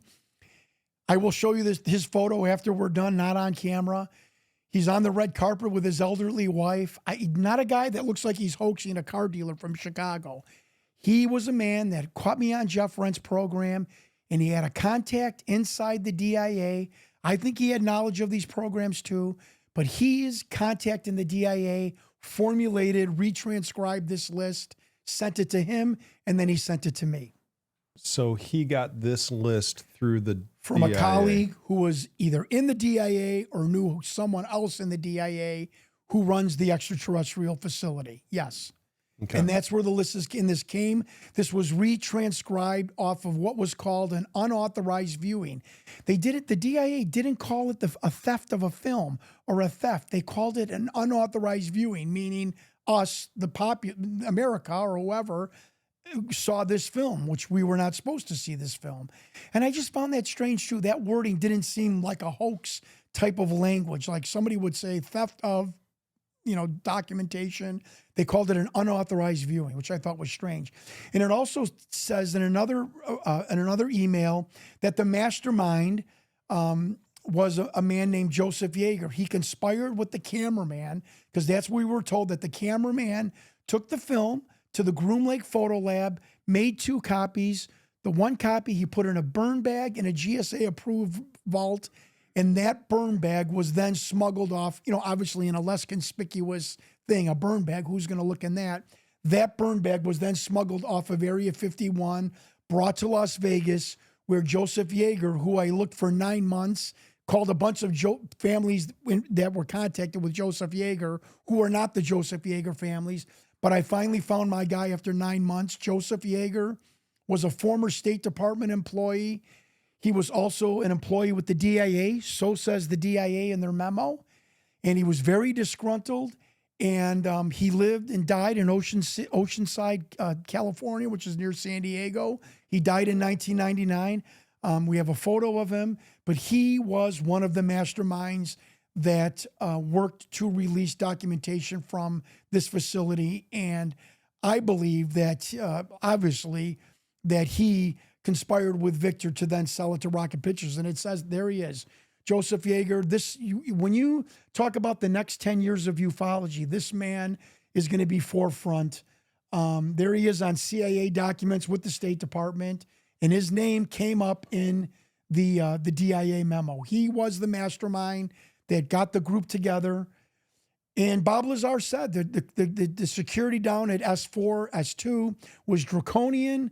The people became disgruntled. There was also a security guard that came forward before Bob Lazar in a 4-hour interview that wasn't put out until 2008. The security guard says the same thing, that he was one of the co-conspirators with a biologist to get material out of S4. I find that remarkable. I find that the tangential relationship between all of those people just absolutely incredibly remarkable. And I had to go find that. This wasn't being, Joseph Yeager wasn't, I didn't get sent his picture, and the security guard coming forward in 1990, they hold the film until 2008. I didn't, or in 1998, I didn't make him come forward, but everyone's got this same redundant story. The draconian measures, everyone's upset that the technology is being held away from the public and going to be used for military purposes, not for bettering humanity. That's what Joseph Yeager claimed, and a person that he told, an intelligence asset that he told. Victor claimed it. The security guard claimed it. Bob Lazar claims it. And I find that the typical thread is woven between all of these people that don't know each other, that all have the same narrative. But the Lowell Jacoby is that to me is startling, that he didn't call me crazy, didn't answer my questions, he ghosted me. And then the widow telling me that's my husband on that film. What is her Army medical doctor husband doing in a Hollywood production hoax? We could end this right here. I could walk away and no one could ever answer that for me. And 80 years old, why would you lie to me about that? Is that widow still alive? The widow is still alive. Okay. Do you have it on record of her saying that's my husband? I do not. Okay. You should get that. I should get that. Yeah. You have to understand something. Yeah. I wasn't filming a documentary when I was researching this. So me recording her phone call, which I should have did, I believe she's still alive because you researched her name in my program. I believe that does not say that she's still deceased. Yeah, I obviously would like to get that on film or on transcribe call. And would she let me? I don't know. I guess I should ask her. That's important. Yeah. But Watsonville, California. It's just unbelievable that what she told me, how that I was solving a family secret. It's just amazing. Yeah, it's cool that she used that verbiage. Yeah, and the light bulb going over her head was her first thing that she said. It was amazing. Yep. Have you attempted to reach out to everybody that was supposedly in the room? Then have you? Well, that's alive. So or the next Carthusian monk took us a year. Okay. Somebody said, I know who one of the Carthusian monks is. I have his picture. I get sent his picture right away. A year of negotiation. We had to get an artist to do an artist rendition of the monk to show it in my documentary. Is he the monk that's down there? No. His name is Brother Joseph. We've got an intelligence person who sent me the photo that said, this is the guy. We have another person that has written him. We're waiting to hear back from him, but that's been 6 months. Was he the monk that was down there? He's definitely from the Charterhouse transformation to monastery. That is for sure. Because he has the same outfit that they use. So, tangential information, speculative conjecture, of course.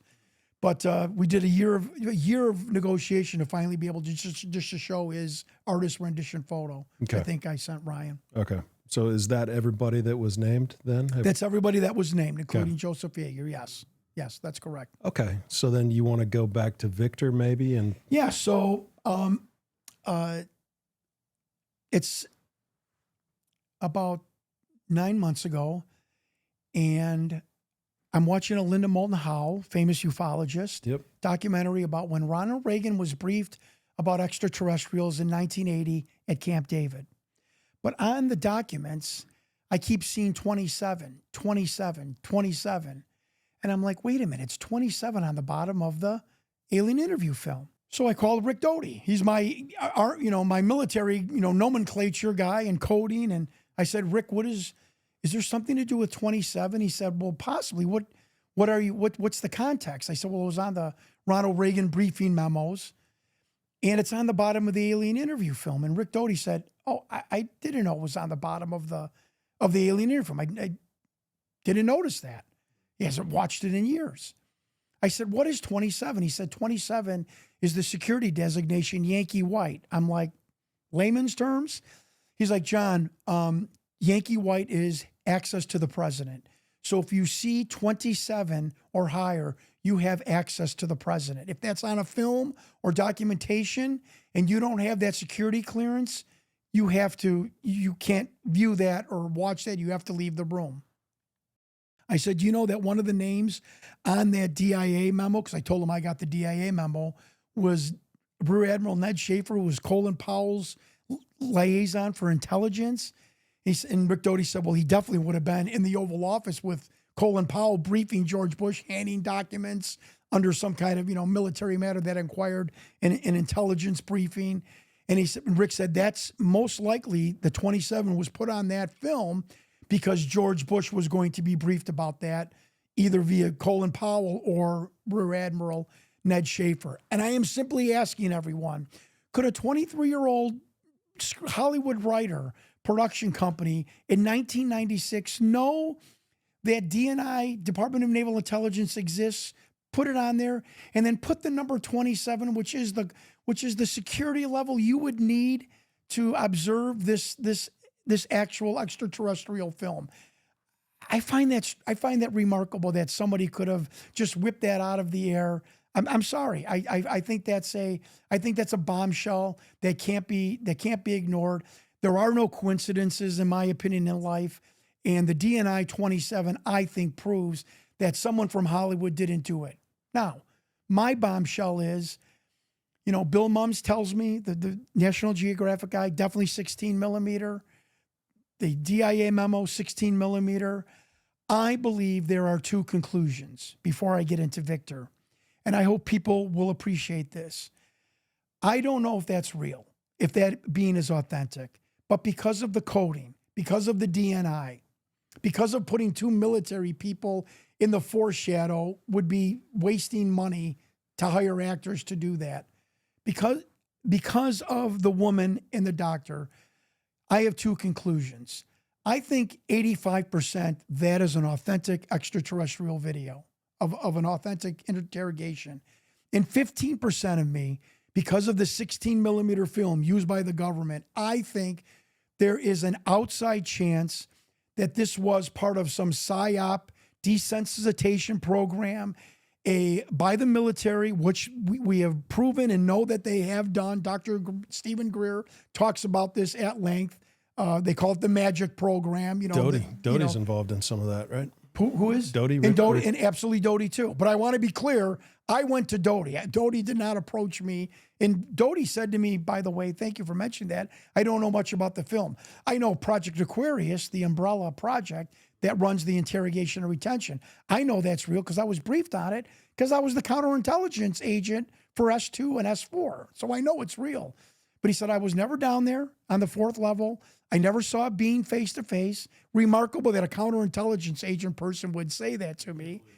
I'd like to talk to him. You have to have him on. Yeah. I talked to him. I emailed him last night because I had a dream about him this morning. Okay. I'm not lying to you. Yeah. I had a dream that he broke into my hotel room this morning because he released the names of Project Serpil last night on the internet, a bombshell. Okay. I told him, I said, you have to come to this. I have to get you on this program.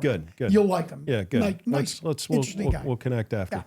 So I believe that there's an outside chance, 15% chance, because the knowledge of that coding on that bottom of the film, the expense to put it on the film, the expense to make that elaborate of an animatronic alien, if it is animatronic, remember, there's no creases. He doesn't know how anybody did that.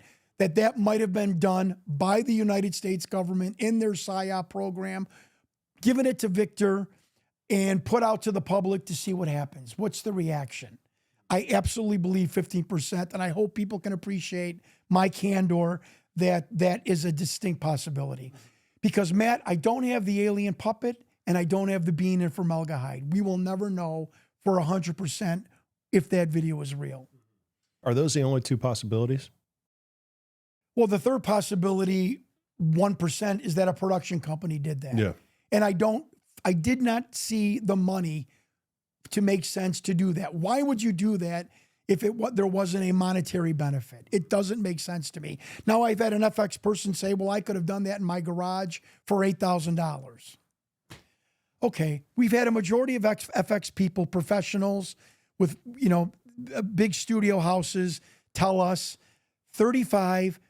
One guy said $160,000. If you went to a studio house as a retail customer, it could go up into that level. I mean, every FX person has said, if it's fake, it's remarkable. It's a remarkable animatronic puppet.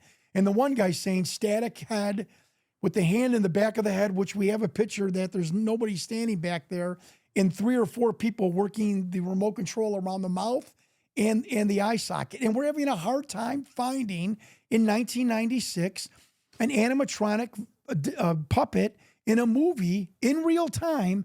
You could do stop motion where that mouth closes and opens. And I've sent Ryan a new batch of photos showing the mouth. It opens like a guppy, like a bluegill you catch in a lake. It's remarkable. I just, and you don't see any of the remote control wiring.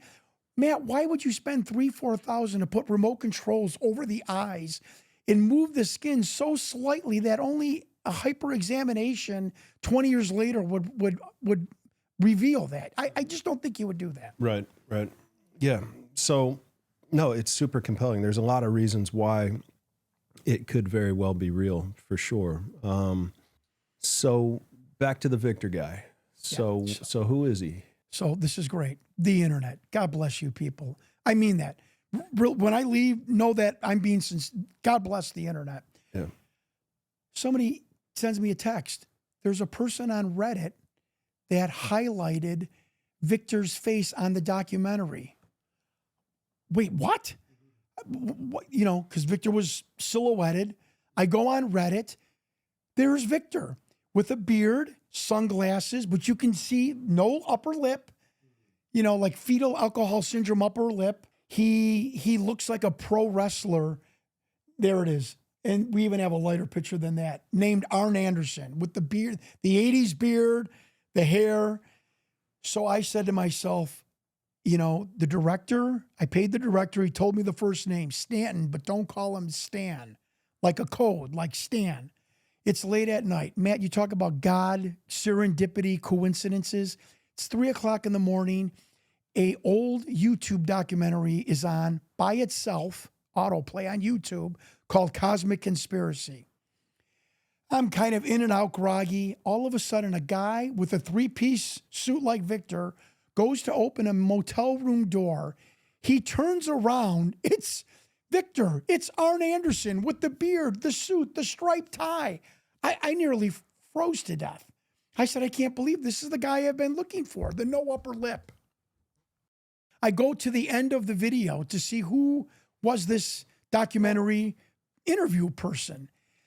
And I will explain other points of topics, but without a doubt, in my opinion, even though he is denying that it's him, that the man who came to Rocket Pictures with this video is former ufologist, current ufologist from the 70s and 80s. He was self-taught physicist who was a protege of Dr. Teller, the man that got Bob Lazar down into this reverse engineering program. He is a disgraced cadet from the Air Force. He did FBI undercover work for the FBI. He did reverse propulsion in Australia. He was upset that they weren't going to give this to the world, and he went on the run like he did in America, in Australia, from the United States and the Australian government. He makes his way to America. Again, admits that he worked with reverse propulsion with extraterrestrial craft. And the Victor, who I believe 99%, the man who went as Victor is the ufologist Stan Dale. Now, we can show Stan's photo. Now, anybody that's, especially the one to the right, look at this. Same beard, same nose, same no upper lip. I then contact Stan Deo. He's 82. He's still alive. And I show him the picture. Now, he doesn't realize that that's the Reddit picture on the far right, Matt, all the way to the right. He doesn't realize that somebody did this. He's still thinking that he's in silhouette and nobody really knows what he looks like. When I showed him the photo comparison on the right, Stan Deo said to me, by golly, it's a doppelganger of me. He even has the hairline on the forehead, just like me. I said, Mr. Deo, we have you folding your hands at the wrist in other documentaries, like Victor did in the documentary. I said, we were told by someone that Phil Klass, a skeptic, had your bio on his Skeptic magazine back in the late 1990s. I have you interviewing Phil Klass in one of your documentaries. You knew him. I said, you were involved in reverse propulsion. And I said, every 10 years, you came forward with whistleblower revelations. Your 1977 documentary, your 87 documentary, Cosmic Conspiracy. You came forward in 97 with Rocket Pictures, and you came back 10 years later in 2008 with the follow-up. You had four, we have proven you in two of them, but 4 times Victor or you came back on 10-year anniversaries for more, to reveal more information. He told me, I just can't say it's me. Now, wait a minute. He said that? Yes, to me. Now, in the second '08 documentary, Victor, in the documentary, talks about the end of the world. I told you this last night, being bathed with cosmic rays from the sun. End of the world. Religion is just a control method. End of the world. Cosmic rays. The world ending with cosmic rays. Stan Deo has a website. Matt, I go on his website. What is all over his website? Eschatology, which is the study of the end of the world. What also is all over his website? 50 million, being hyperbolic, metaphoric, 50 million articles and pictures of the sun, solar calamities, earthquakes, the sun destroying the earth, the end of the world, eschatology. Like if you can find me, here I am. Now, I'm friends with Mr. Deo now. I've tried to be, have a cordial relationship with him. Yeah, all over his website are pictures of the sun bathing the earth. It's just absolutely remarkable. Thank God I screenshotted some of them, and it was actually on the splash page. Was like I got the picture, the sun bathing the earth. I'll send that to Matthew. But he does other podcasts where he talks about the end of the world, Atlantis. I mean, he is the go-to conspiracy guy, highly intelligent. Again, there we go. Highly intelligent, talks about reverse propulsion. He's got some patents himself regarding electronics and propulsion. He is a self-taught physicist. I like Bob Lazar. And that's another thing, if I might break for just a little bit. It is my opinion that the government was so desperate to break through to figure out the reverse propulsion and reverse metallurgy of these craft that they did think out of the box, and they did hire people like Lazar and people like Stan Deo, who did not have your parochial, traditional education, thinking, to think out of the box, maybe get somebody in that's not formally trained, but that is knowledgeable in physics and whatnot. And it's amazing that Stan has the same type of linkage or lineage to S4 as Bob Lazar did. Yeah. And he's a delight.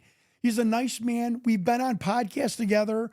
We're not yelling at each other. We're actually trying to show the internet that two people can disagree about a pretty big topic and still be cordial to each other. I send him things from time to time on earthquakes and suns that are in the moon, trying to be respectful of him. But 99%, I've got my man. When I saw the sun on his website and how he talks about it in the documentary, it was just, to me, that was the calling card. Like, if you can find me, I'm here. So this is probably obvious, but if it was him, assuming it was him, 99% chance it was him, how did he get the video?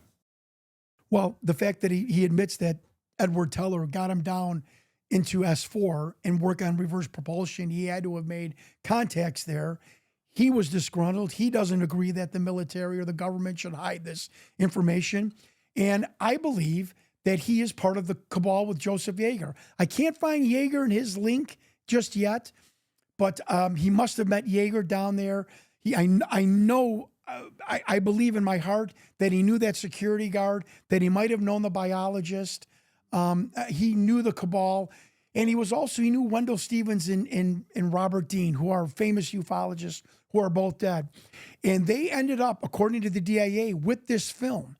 And Robert Dean put it in a safety deposit box. The FBI raided the bank. It wasn't there. But I know for a fact Stan Deyo knows Wendell and Robert Dean. So there was this little culture, just like there would be a culture of golf buddies at the country club or people that like Winston Cup or stock car racing. There was a cabal of ufologists and disgruntled people, in my opinion, who worked to get this out. And here's the thing. Remember I said about Fox, how could somebody in the mid-90s get a pitch meeting with Fox? I mean, almost near impossible. Well, how did Stan Deyo do it? We find that Stan did 3 or 4 documentaries. He had a little local TV show. He knew about production, television production. He must have known the verbiage enough to get this meeting. Matthew, I'm telling you that this Fox meeting is the linchpin that I don't believe a scientist could have gotten the meeting. I do believe that somebody that was familiar with video TV production could have gotten that meeting knowing the vernacular, and Stan produced documentaries and had a TV show. So it's remarkable. And here's another thing. Why would Rocket Pictures make this alien interview and then go sell it to Fox and have it take it on 16 millimeter, put it on VHS, and then have it come back? And then it just doesn't make sense. What makes sense is Stan Deyo went to Fox with the verbiage of being a video and television producer. And if anybody else can bring forward a guy that looks exactly like that, who was down at S4, who's a physicist, that was into video production and believes in the end of the world and the solar storms, like he said in 2008, bring him forward. Bring him forward. Yeah, very compelling. So then, but physically, how did he get it out of S4? Great question. Or SA? So that was the thing where I said, they weigh you in the nude when you go into S4, S2. Yeah. They weigh you coming out nude. You ain't getting anything out. And that was when I told people that I thought it was a hoax. I'm like, there's no way anyone got that film out, smuggled that film out. Well, the DIA report tells us it was the cameraman, who I have no idea who his name is. He was allowed to take the finished product back to the Groom Lake Photo Lab, and that's when he made 2 copies, right, put it in the burn bag, the GSA vault, took it off the base at Area 51. I have interviewed 7 people from Area 51, from the 60s to the late 90s. They all said the same thing. Some days the security for Area 51, not S4, the main security, which was done by EG&G, was lax. Some days it was draconian. Some day the security person would check your purse. Some days he wouldn't check your purse. Some days it was empty your pockets, not empty your briefcase. 7 people, 2 women and 5 males. One was a cook. One was in radar. All said the same thing. Yes, you if you wanted to, you could have removed something off the base, especially in like a gym bag or a GSA approved burn bag that wouldn't draw so much attention. So that kind of debunked myself of saying there's no way you could have snuck this out of S2. The government had to do this. Right. But it's the cameraman, who I have absolutely no idea who he is. Okay. So any possibility, I've seen a lot of these people on their deathbeds will come out and confess to, being a part of a program or to knowing information or anything. You're friends with this guy. You're friends with the guy who was originally in possession of this video, Deyo. How can you convince him he's 82 years old, you said? Can you convince him to come out and come public with what he knows? And one more thing about Stan Deyo, he got money in 97. We see the Ziploc baggie in this Honda CRV in the side door panel, a baggie full of cash. So it's about money with Victor. Stan Deyo's got a Patreon on his website. I'm not saying it's bad, but it is about money at some degree. And he just won't do it yet. And Victor did say, when I die, my lawyer will come forward. So Stan's still living. Another link that we think that it's Stan in the photo. I mean, we had police investigators, our own they looked at the photo like, what? And he's got the same. He even admit, yes, I had a brown suit. Yes, I had a collection of striped ties, which he wears in the documentary. Not that striped tie. Yeah, so it's been interesting. And what else do you do? I'm not going to go to his house and beat him with a rubber hose and make him confess. I think in his own time that he will. And if by chance some other, if it's not Stan, I'm going to have to find somebody that looks exactly like Stan Dale, that had a reason to be in the S4 in the Alien Extraterrestrial program, and that new video production to get a meeting with Fox News. That's, it's going to be tough. Thank you. So if it's not a rubber hose, what are you going to use? I don't know. Yeah.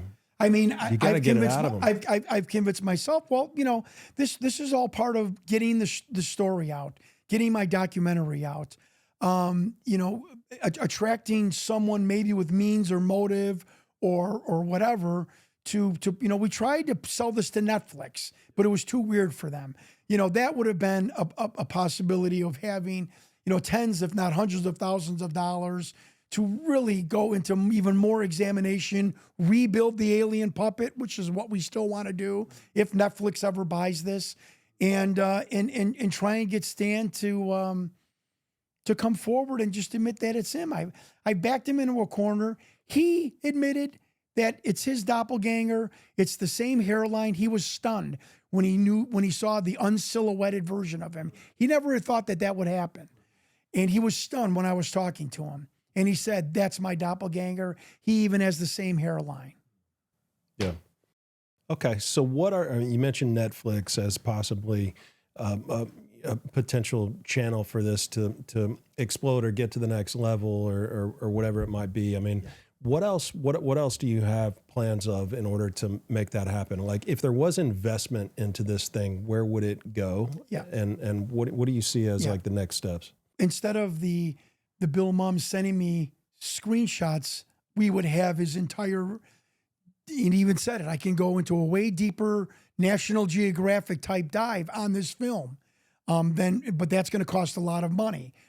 So that's number one, and show that entire process in one series of a linear docuseries. Rebuilding the alien, if it's so damn easy, according to these special effects people, let's see, we would even let them do 2025 technology and build that alien just like that, have a 3-minute segment, no takes, no cuts, have the shading. I want to see the eye movement. I want to see that, how they exactly would do it. And to replicate that one time where the being goes up and does the 5 different movements with the eyes, the mouth, the head, the torso, do it. If it's so easy, do it. I think is groundbreaking. And then of course have a more I'm a retired car dealer. To have a more coalesced investigation where we are, able to take film crews to like Dr. Webb Wilson's widow, to put Doty on camera, specifically talking about the facility. Go find Sergeant Michael Munoz, who obviously had knowledge and was there. Find the person that sent me the lunch and food schedule of S2 in an email. Just a complete comprehensive. Go to, I'm willing to sit out of my car at Director Lowell Jacoby's condominium in Virginia and ambush him to some degree of, can we talk? Can we, will you please deny it or something? And then do a state-of-the-art, like I said with Bill Mum's comprehensive examination of this film. He's a troll. He's a horrible person to me. But in 2014, a man from England named Andrew Burlington did the hyper examination, which got me to thinking something's weird, but it's low level. It's not high tech. And we need somebody, like I said, like Bill Mums, to take that and do a intensive AI, possibly AI and help of seeing what this, is there anything else in this film that can reveal to us? And the linchpin is buying that VHS tape, the original Victor VHS tape from the Tom Coleman, who was the CEO of Rocket Pictures at the time, and it's sitting in his storage locker in California. And he's a nice guy. He just doesn't want to be bothered anymore. But for the right price, I'm sure he'll relinquish that. So as you can tell, you know, we're looking at probably a 6-figure investment. And if you sell it to Netflix, I don't think it'd be a problem. Yeah, I was gonna. You got to get the original video, right? And so that's got to be like the first step. It seems like, because I mean, the video is fine. It's good. You know, you can see the interrogation happening, but unless you're able to dissect with some science, with some people absolutely. who know. So that's got to be the first step. 2025 technique. Yeah. 2025 Right. Technology. Right. I think it would be a game changer. And so Tom Coleman is Coleman. He owns. He was the CEO of Rocket Pictures, which is no longer in business. There he is. Nice guy. Yeah. He owns Innovative Media. He does some Broadway plays. He's semi-retired. When was the last time you talked to him? Email about a year and a half ago. Okay. And he's just Trying to get video rights. Yeah, he's willing to sell 5 minutes on video rights on a documentary. He's not an idiot. He's a smart guy. So he knows what he has. So what is he saying? He's saying He is saying, we, Rocket Pictures, I, Jeff Broadstreet, the director, John, we did not produce that video. This pain in the ass. I find it funny, everyone calling him. That was another thing about Victor. He said, this pain in the ass came to our office, popped in this VHS tape. Hey, did you ever show him the image of Deo, an actual image of Deo? No. You should do that. I should do that. Confirm it's the same person. Exactly. With him. Exactly. Yeah. That's a huge, do that. Let's follow up on that even for this podcast. If you send me a note or something, or maybe Ryan, we get a quick video or something. So I sent him last time. I said, look, I'm putting out the documentary. Yeah. I'm going to use fair use. I mean, look at this. Yeah. Yeah. Same tie collections, same brown suit. Get Tom Coleman to confirm that that's the same guy that came to him. That's a huge part of the case. Yeah. But then Tom also, But can you understand my position? You're 3 o'clock in the morning. You've got all this. You see a direct replica of Victor on the documentary. Yeah. He's obsessed with the sun and esthetology. He was down at S4. He's a amateur physics person. I mean, to me, sure, I was looking to end this thing, and I hope you can understand that. And I totally agree with you that with the right amount of money, this thing could explode in more validity. In terms of money, so you would need money to purchase the video from Tom Coleman. Correct, which he has never given me an amount. Okay, so and then you would need money to analyze the video, Right. And then you would need money to recreate the doll. Also money for travel and video production team to go revisit some of these suspects. I know suspects, that's a terrible term, but some of these leakers and people that have helped me find more people that are willing to possibly come on camera, more validity of the provenance, show the in my documentary I didn't show the provenance of the DIA, where the DIA, this is in congressional record, took over Project Blue Book from the Air Force. The Air Force was done with all things extraterrestrials and UFOs. The DIA was created by John F. Kennedy and Barry Goldwater to get intelligence for themselves, for the Senate. And, and we have the FOIA where they built this building south of Area 51, just stuff like that to make it even less speculative, less bald, crazy guy from Chicago telling you this story with little photos and stuff like we're doing today. Can you get me Tom Coleman's email? I absolutely can. Okay. Cool. Yeah. Yeah. I wouldn't mind. I won't say it on. Yeah. I absolutely will. Yeah. All right. Cool. Yeah, nice guy. Good. Gentleman. Yeah. I'd like to just understand if. And you're probably going to have to lead in with, I know John and you have emailed each other. I know you're probably very frustrated that John could not come up with the money and the documentary never made it to a streaming platform like Hulu. You're going to have to start with that preface. Okay. Because he's going to be like, oh, another, because we've had producers email him, 2 of them, that the product didn't match your eye. So he's probably a little, not jaded, but he's probably a little frustrated at this point. For sure. But he's sitting on a video that is going to be worthless unless he does something. Thank you. And it's definitely told me it's in his storage locker in California. And he's like, you're not going in there. I've got paintings. And I'm like, Mr. Coleman, we would be respectful. We would bring you along if you want, but but it never developed. Yeah. And he's a nice guy. Is it in 16 millimeter, or is it in VHS? On VHS. It's on VHS now. From 3 people now, 3 experts said it was originally shot on 16 millimeter, transferred to VHS tape. Okay, got it. Including, this Andrew Burlington, who him and I have a couple of, he even admits that, because of what was shown in the 97 documentary, they had a guy named Jim Delatoso, a Bill Mums type video guy, and Ryan has the video.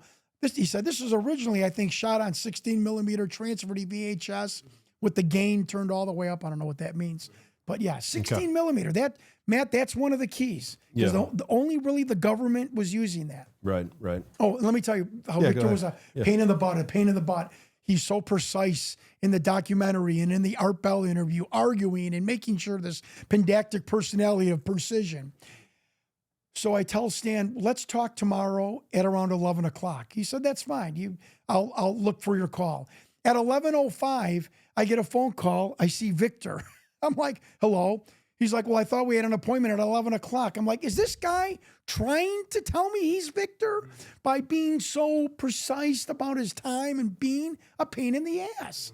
What everyone that has met him has told me. I just think there's people watching this going, stop, buddy. We you did it. I believe I did. Yeah, nice. Well, I've got a bunch of projects that I'm working on. So I'm trying to get some answers on the vases, number one. So that's kind of like a side project. I'm attempting to get the Kurt Cobain case reopened. So you need to talk to Chris Todd, who also helped on our investigation. He's an investigative producer in LA.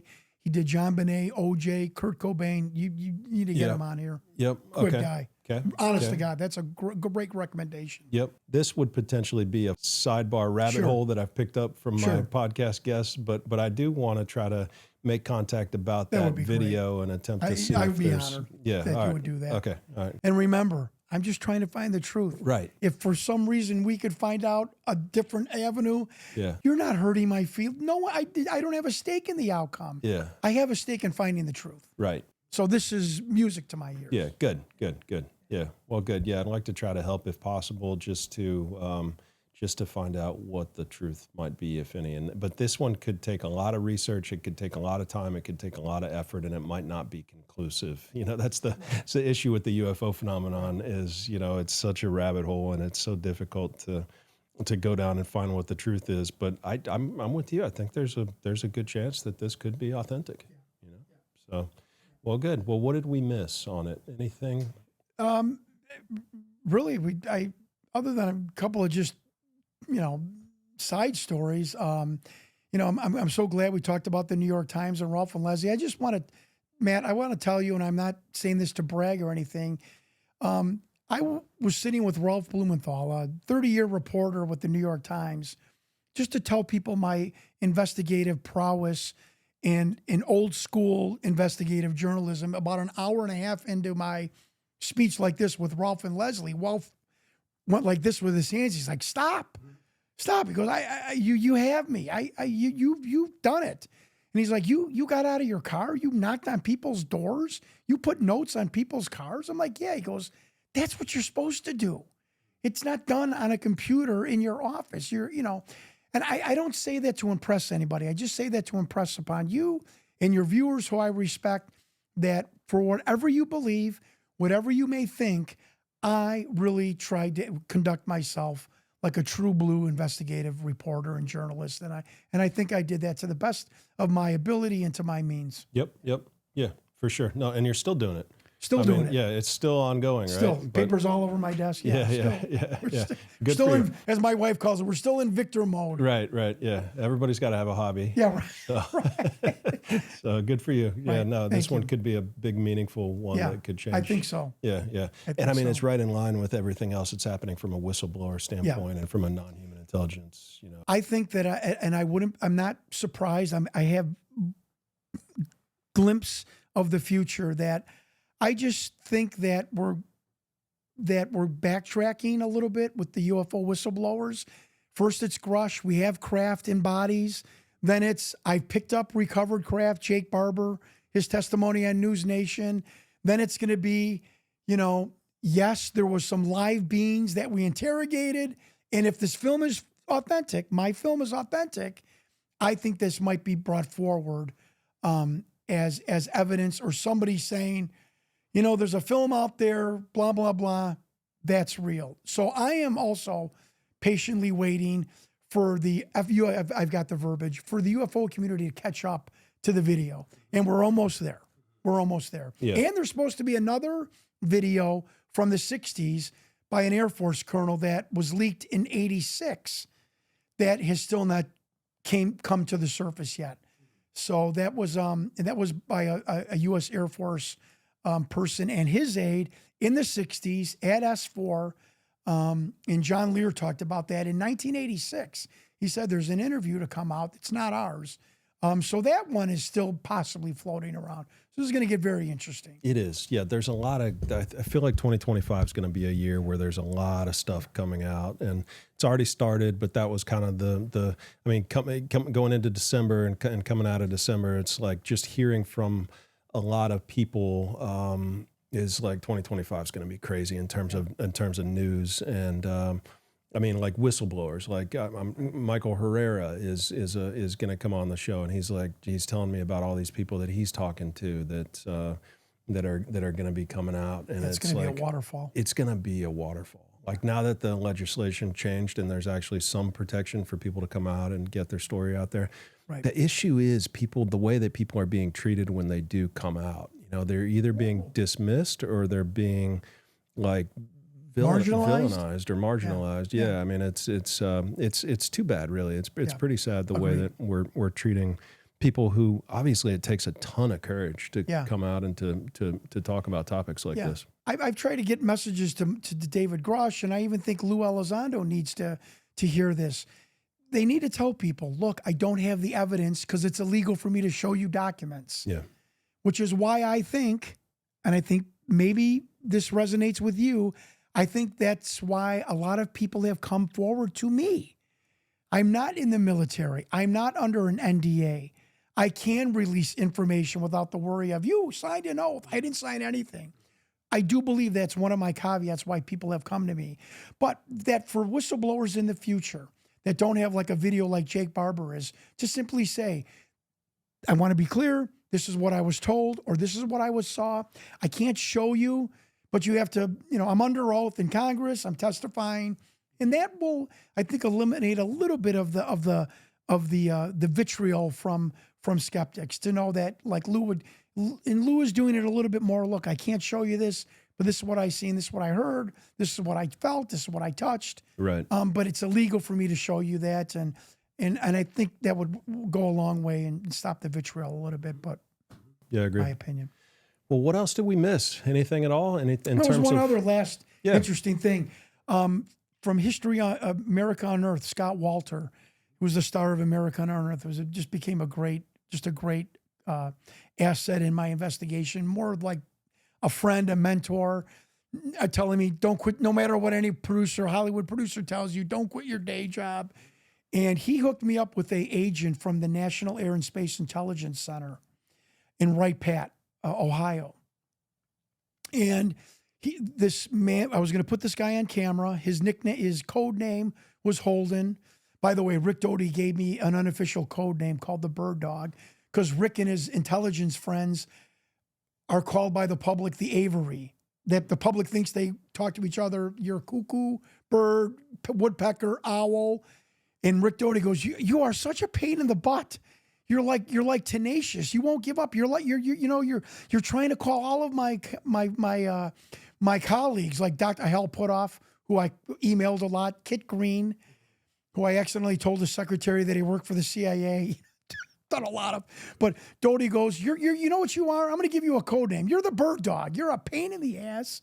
You're rustling all of us off our roost, and so that's your unofficial code name.